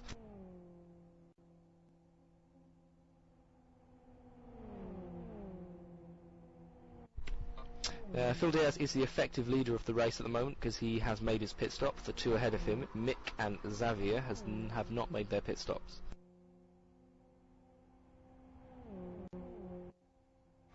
Looks as Phil Diaz takes the low line and passes Lombardi in the car number 333.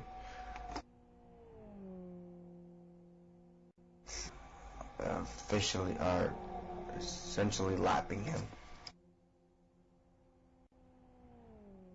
It's interesting. It's interesting. Some people shift down to 4th gear for the last turn, and some sets I've noticed don't actually go into 5th gear at all. It's a bit surprising. Yep, there are different interpretations of what gears you should run for this track. It doesn't really matter.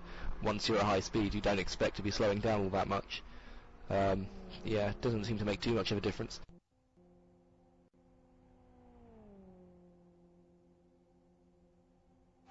Looks like the car number 1, if we were to have a yellow right now, would be the Lucky Dog recipient. He is, I believe, a lap down. He is 2 laps down. He's about to go 2 laps down as Diaz, or he's going to go another lap down as Diaz is about to get past him. So the battle for Lucky Dog is officially Kilpatrick and Lombardi. That's why they're racing so hard, or were racing so hard until Lombardi dropped back a little bit. Looks like Diaz is giving Kilpatrick a little bit of a push. A big old push, in fact. It's helping him and Kilpatrick.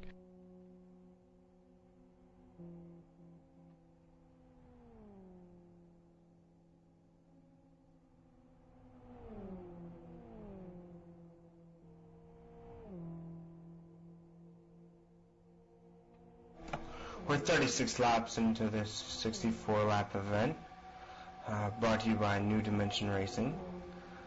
This is the Kyoto 250 qualifying twin 115s. This is the second race, deciding who will be on the outside row of the actual 250 race itself.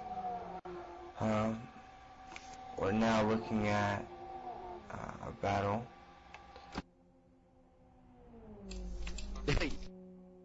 Ooh, Diaz and the car number 1 getting very, very close coming out of there.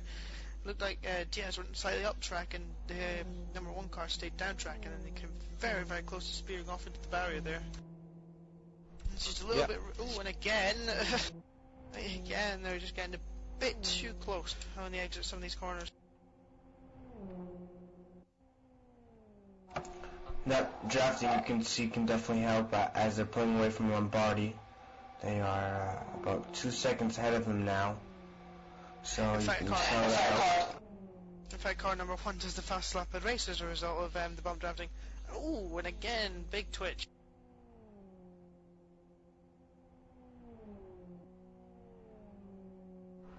Yep, this is a kind of an unnatural battle here. This is not a battle at all. This is a 3rd place car just bumping around the car that's sitting in 14th position.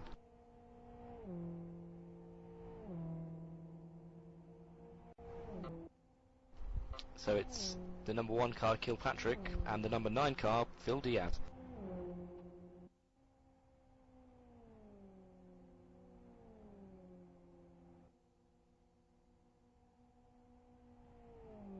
You were on about the lucky dog rule there.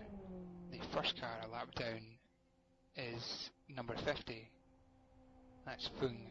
So he would be if there was a caution came out now, he would get a free pass.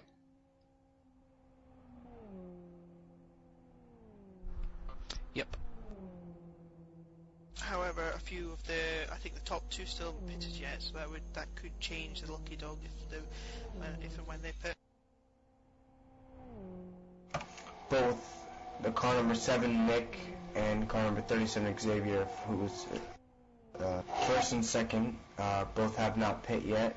Phil Diaz in third has pit. Like to see how that turns out. Okay, this is going to get interesting. Now they've caught up to the guy that car number 1 is behind, which is number 41, I think. Well, let's see how... Oh, this is going to be interesting. He's going far a bit slower.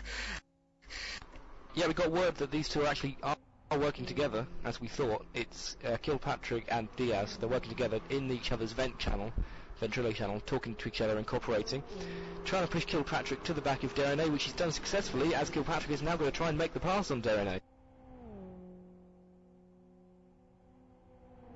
And Kilpatrick successfully makes that pass with Diaz following behind. Now, if you were car 41, would you not just try and get in this little train?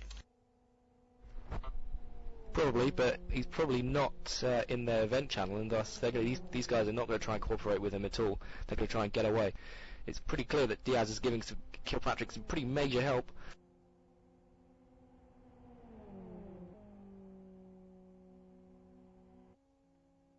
Kilpatrick up into 13th position, which means he's still not quite into the race yet, although he's not going to get through into the Kyoto 250 just yet.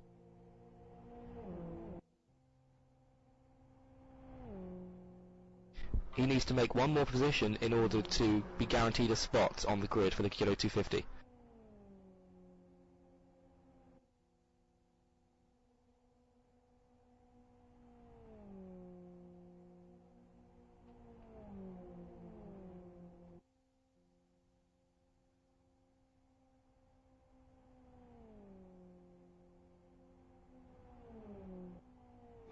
Looks as though Diaz is playing a little bit of strategy, trying to get a little bit faster with the draft and helping a driver out that's in need as well, so helping both of them out a little bit. Oh, and the second place driver, 37 Xavier, just lost connection.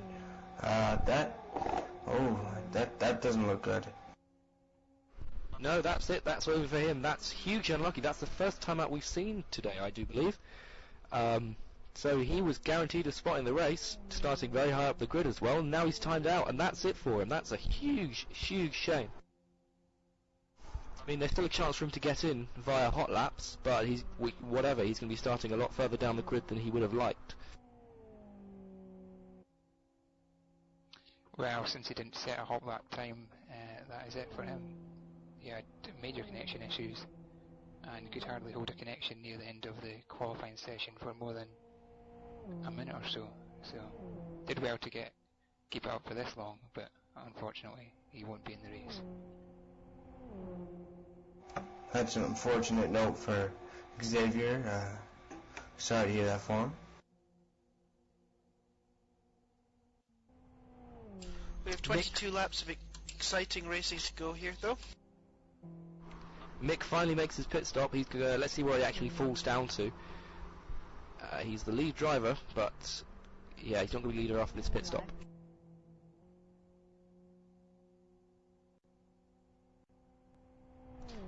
Trolling down the pit lane. He will be passed by at least Diaz. And someone's just spun it. Not sure who that was, but someone has definitely spun it. Holmberg, 55, Holmberg. It looks like he's gone on his roof as well. He's recovering to the track, but his car's very badly damaged. I have no idea how on earth that would have happened. Oh, and car 50 almost spins into him. Yeah, I did notice that I think Kolmberg disconnected from the Ventrilo server we're in right now at the same time, so maybe he had some kind of crash, a computer crash that caused him to just drive into a wall or something, because I'd probably connect those two events together.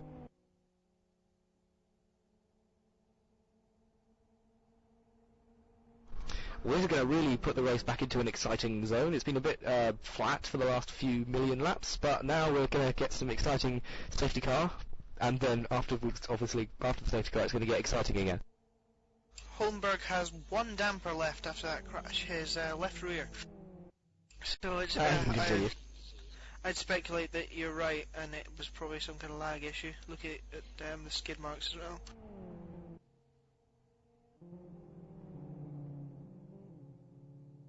So I'm going to run you through the order as it is now. First position is Phil Diaz Racing. Number 9. Oh, it looks like Phil's pitting. Oh, but no, he's not. Oh, I don't know what happened with there. Second position is car number 5. Third position is car number 2. Third position is car number 5. Fourth position is car number 7. Oh, there's a crash in 6 car. Here's 648 Dagley. He seemed to catch the rest of the field and getting pulled against the wall there. Say managed to just spin into the pit wall. Oh dear, that was a bit rubbish.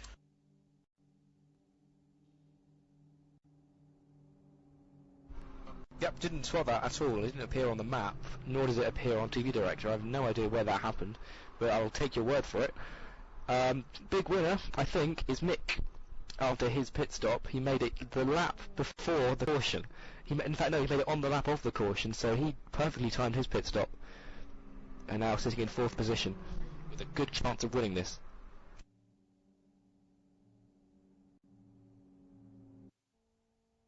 Yeah, I'm not sure what 648 was doing. He just seemed to not realise that the safety car queue was there or something. Very, very weird. And then Say coming out past him, somehow managed to lose the back end on a straight, it looked like. Weird.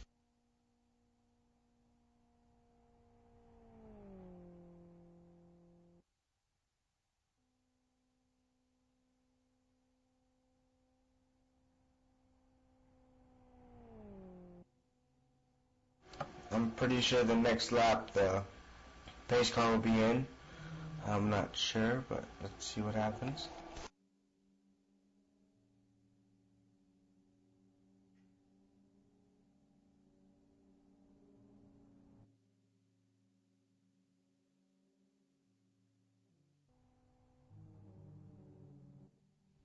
I was watching Mick make his pit stop, and I saw Holmberg on the map spin. It was before he got to turn 2 that I saw the car going round. So I don't know if he hit those barriers and the hay bales that are where a rescue car would sit just before they get to turn 2. Oh, 648 just overtook the pack again and just flew past and almost hit the safety car. And he's not supposed to take the lap, and where is he going? He wasn't told to take an extra lap. No, and Deco Gestures told him to stop driving, and he's not. This is just That rubbish. is madness. It's a free Just pass, what is he doing? not 2 laps. Well, it's the way he did Yeah, it. Well, he's not listening neither. He's just carrying on. Where is he going? Yeah, he was told to get to the end of the line, and then he just carried on past, and yeah, and now he's just still driving at max speed. Where's he going to end up? Maybe he's going to overtake everybody again and take the lead. Bit of glory, if you can call it that. Yeah, let's see what he does. He's coming around the final corner now. The field is currently just going through turn 1. Is he slowing down? Yeah. No. He's still going full pedal. He's still going full pelt. I reckon Echo just the race admin might. Oh, he's braking now. Here we go. He's slowing down, and he's pulling off. Yeah, I don't know what that was about. think he's just slowing up to get to the end of the field and... Oh, where's he going? What? Hello! Where's he going now? Well... I've seen it all now. This race has come alive. Yeah, come alive with craziness. 648, Daggle. It only needs one nutter to bring it to life.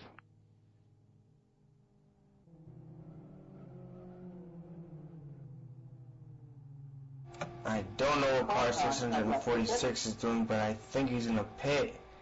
I think he would be penalized by doing that, by passing the field just so that he could pit. Really not sure.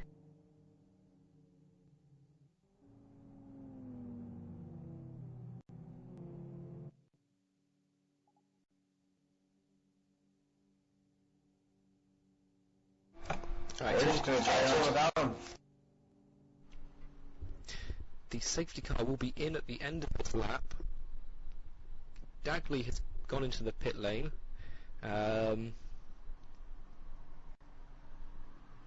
He stopped. He's reversing. Reversing, reverse. You know the talk of wanting your 15 minutes of fame, but that's just ridiculous. Do you think he's maybe letting the whole field go through in the...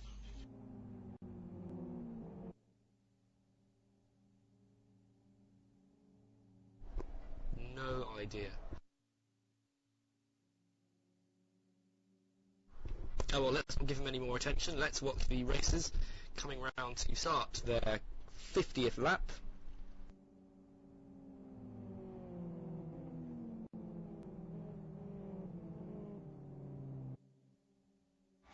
We're going to have Joseph Ellis, the pace car driver, pulling this lap right here. He's pulling in now. The green flag will be out shortly. Well, let's hope that... let's hope Joe's seen him sitting in the pits. Safety car driver got a drive-through penalty, but we're green. Now under green. And away they go. He's almost crashed already. Bang, it's crashed.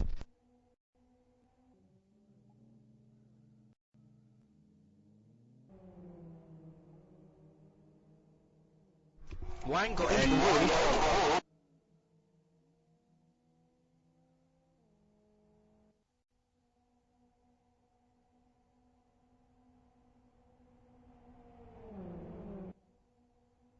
But back at the front again, Diaz is... Oh, someone else has fallen off. Oh, and contact between car number 29. Yeah, all getting a bit confusing. Stenek just crashed into Diaz a little bit, and behind them Gogo's going 3 wide, 4 wide now. Fung hit wall as well in there as well. Oh, look at that! Mick goes past. Number 2 crashing into the barrier. They all continue, but that was crazy stuff. Now it's all going crazy. I don't know what's going on. We're just going to let you watch the pictures, and anything crazy that happens, we'll tell you. Speaking of crazy, there's Dagley coming out the pit. Oh, there's another crash! Kurt involved with Fung and... This should definitely bring out the elevator. Yeah, what was that? I don't know. Oh, and at the front as well. Somebody... No, he saved it. Well, this is what we needed. Oh!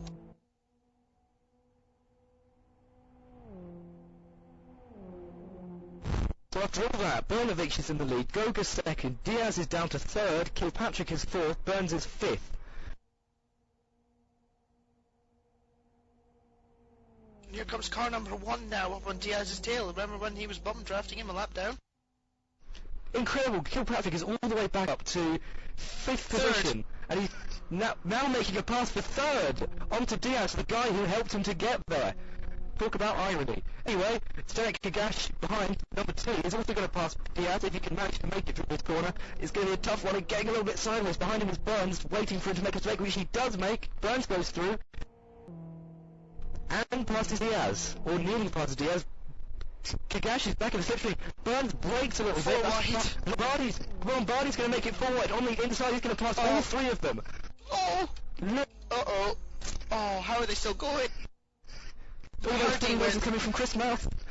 He's... staring Kagashi down, loses it. He's... Whew. Well, that Kagashi's the big loser there. Lombardi decided to make it 4 wide and went right up against the pit wall where he's always going to run wide into the other three. It's just... They were 4 wide. Oh, and now he's sideways or straight. Lombardi decided to squeeze it into half the track. I bet the Titans. Now, Two core Right. cars are going bump drifting. yeah, once again we have 2 core cars drafting, but they're nowhere near up to where they were before. Lombardi's going to get passed by them both, because he is a lap down. No, he's not. Yes, he is. No, he's not. He's not a lap down. Apologies Yeah, for we'll that, turn in but on 2 core Kevin cars. Yeah, he nearly stole on Kevin Burns, but they both got past. These 2 core cars will cooperate. They'll be trying to catch the 3rd place car of Kilpatrick, and I'm guessing all 3 of them will work together since they're in the same Ventrilo channel, working together to try and catch up to Goga and Berlovich in 1st and 2nd. Burns has to stamp on the brakes to avoid smashing into his teammate's rear too hard. Diaz is gonna... Oh, Burns has lost it slightly. He's got 2 sideways. Lombardi goes through.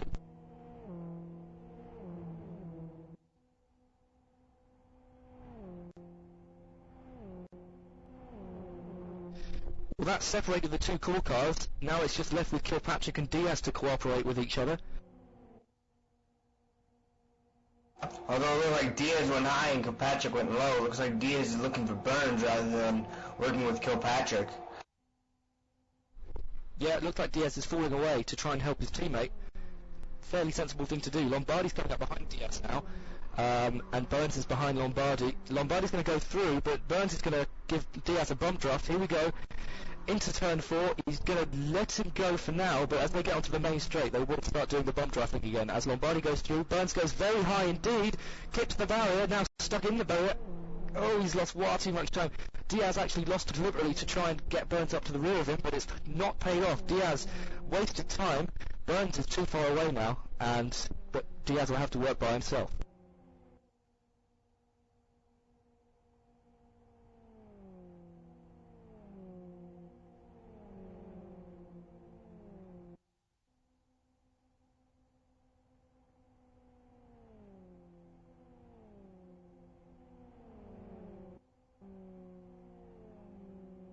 Look like it's settled out now with Kilpatrick in 3rd, Diaz in 4th, and Lombardi in 5th. Looks as though Burns lost a lot of time, and I don't know if he'll be able to catch that pack back up considering they're drafting. He's all by himself. So we'll see what happens. Looks like Kilpatrick and Diaz are working together again. Diaz is pushing Kilpatrick. And Lombardi comes down the inside. That means Diaz has to go up high. Lombardi starts to slide high as well. And Diaz gets a little twitch. He's right back on the back of Kilpatrick again. And Diaz sets the fastest lap of 47.81 so far. We're on lap 57 to 64. Looking, now we have some battles for 3rd, and let's see how this turns out.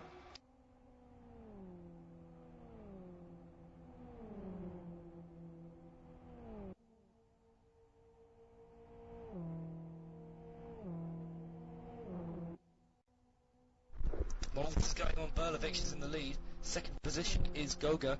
3rd is Kilpatrick. 4th is Diaz, who you're looking at. And 5th is Lombardi, now just falling away from those 2. Fastest lap of the race set by Kilpatrick, with that bump drafting from Diaz. Oh, insane. Car number 76 makes a pit stop on lap 57. Looks like he blew a right rear. He's fixing damage and changing tires.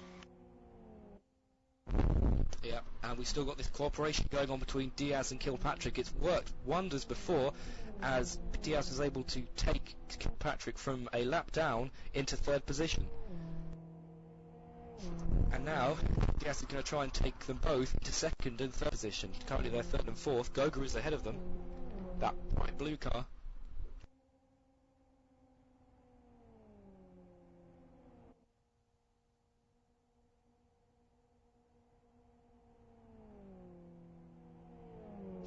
And look, Goga, you can see him now. He's getting really close because these guys are really doing some aggressive bump drafting.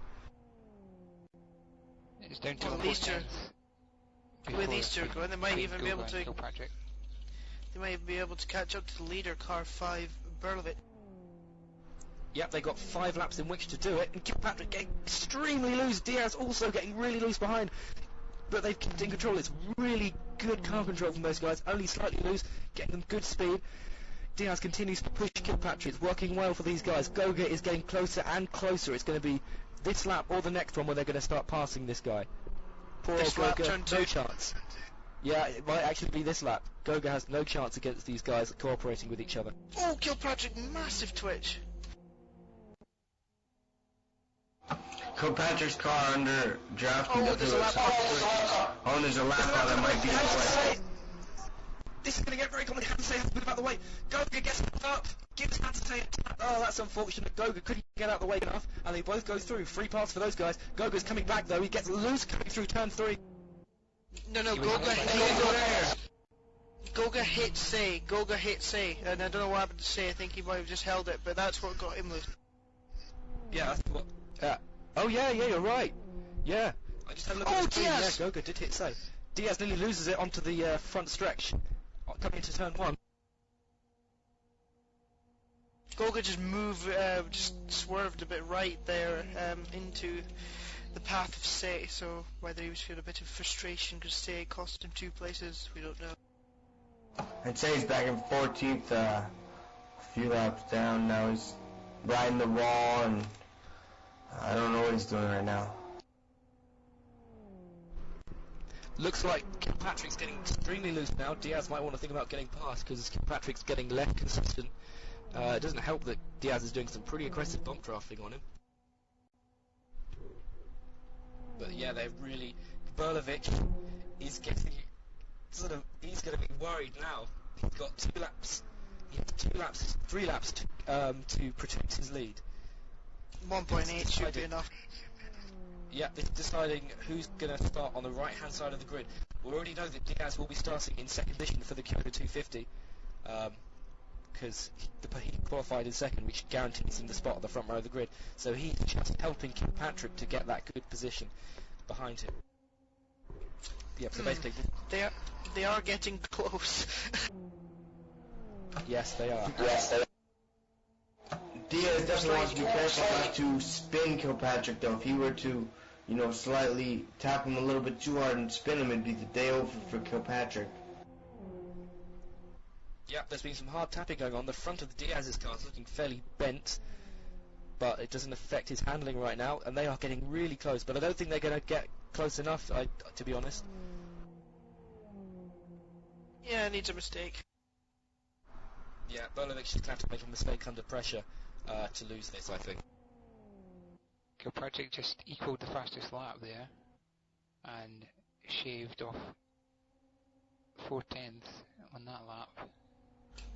So, Say's just coming out of the pits again. I wonder if he might get in the way again. On to the final lap. Berlovich leading by around about 1.5 seconds. Should be enough. Diaz is going past Kilpatrick now. Diaz has decided he's going to take it into his own hands, and he's gone past Kilpatrick. But it's now gone high and letting Kilpatrick back through again. It's getting a little complicated. Oh, and Say scatters cones onto the track there, and then almost takes out Koga again. We're on the final lap. Berlovich is going to come through to take this win by quite a significant margin, but we're looking behind. We have Diaz and Kilpatrick side by side to the finish line. Who's going to get this second position? As Berlovich comes through to win the second 115-mile race, it's going to be Diaz who takes it. Diaz is going to take the lead, take the second place from Kilpatrick. It appears so. Yep, there we go. Diaz comes second, Kilpatrick third. Berlovich wins it. And this time a core car didn't break on the line.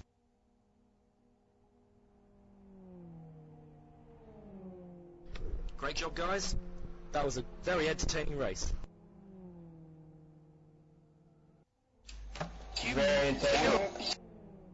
Michael, you say it was entertaining. You missed the paint dry bit. I know. I was kind of lucky. I had to head off for a bit, and I just came back to see what was going on.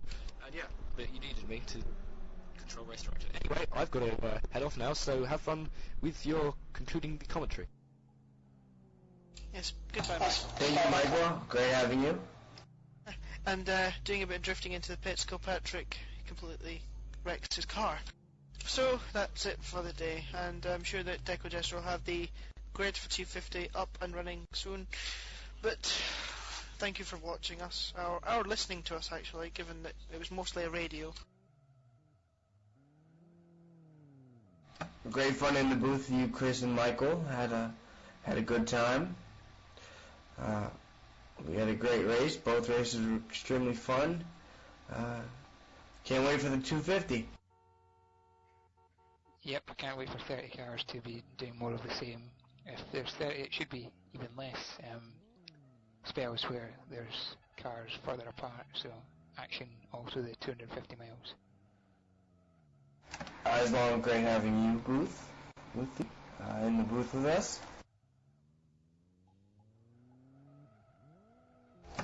Congratulations to racers of both twin races. Hope you all had fun racing, fun watching us or listening to us on the radio.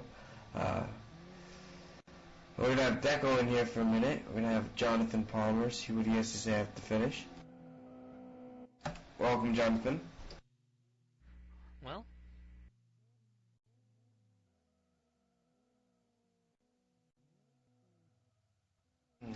I love the opportunity to commentate on this race. Thank you, Jonathan. oh, I guess you're welcome. Out of interest, just for the people that are still watching, what happened with 648? What did you call him into the pit just to sit there for a No. little bit as punishment for what he did, No. or did he just? That was just strange. Somebody said on, No. I don't know if you saw it, but on the Mogla, somebody's actually commented that they think he lost his brain. Very strange. Yeah, I noticed oh yeah, and I waved him around because he was the first car a lap more down, and so I waved him around. I told him to go around. He was a little slow to respond to that, but that happens sometimes. Yeah, and so he went around. Well, of course, when I called the free pass was just when he plowed through half the field under pace car, which will be checked out. But I waved him around. He was going around. Then when he got back to the field, he continued to go around, and I had to speak at him a little bit in Ventrilo and tell him to get back behind the field, which he took a little more literally than I had said. Oh well. Again, today was broadcasted thanks to New Dimension Racing, holding the Kyoto 250 qualifying sessions and the Twin 115s. This is Greg signing off. See you guys later.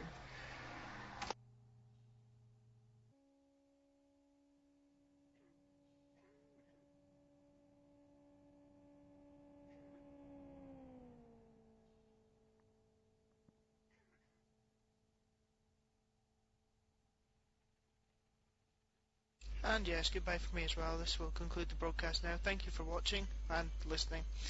And I hope you enjoy the 250 next weekend. Goodbye. See y'all later. The Kyoto 250 will be held on the 7th of March, Saturday. Race starting around 16:10 UTC, 4:10 p.m. Should hopefully see 30 XRTs taking the green. The grid will be posted sometime Friday or sometime Monday at the latest. So thank you all for tuning in. Sorry for the technical problems, but you'll have those occasionally. Thanks to everyone for tuning in. We will see you Saturday.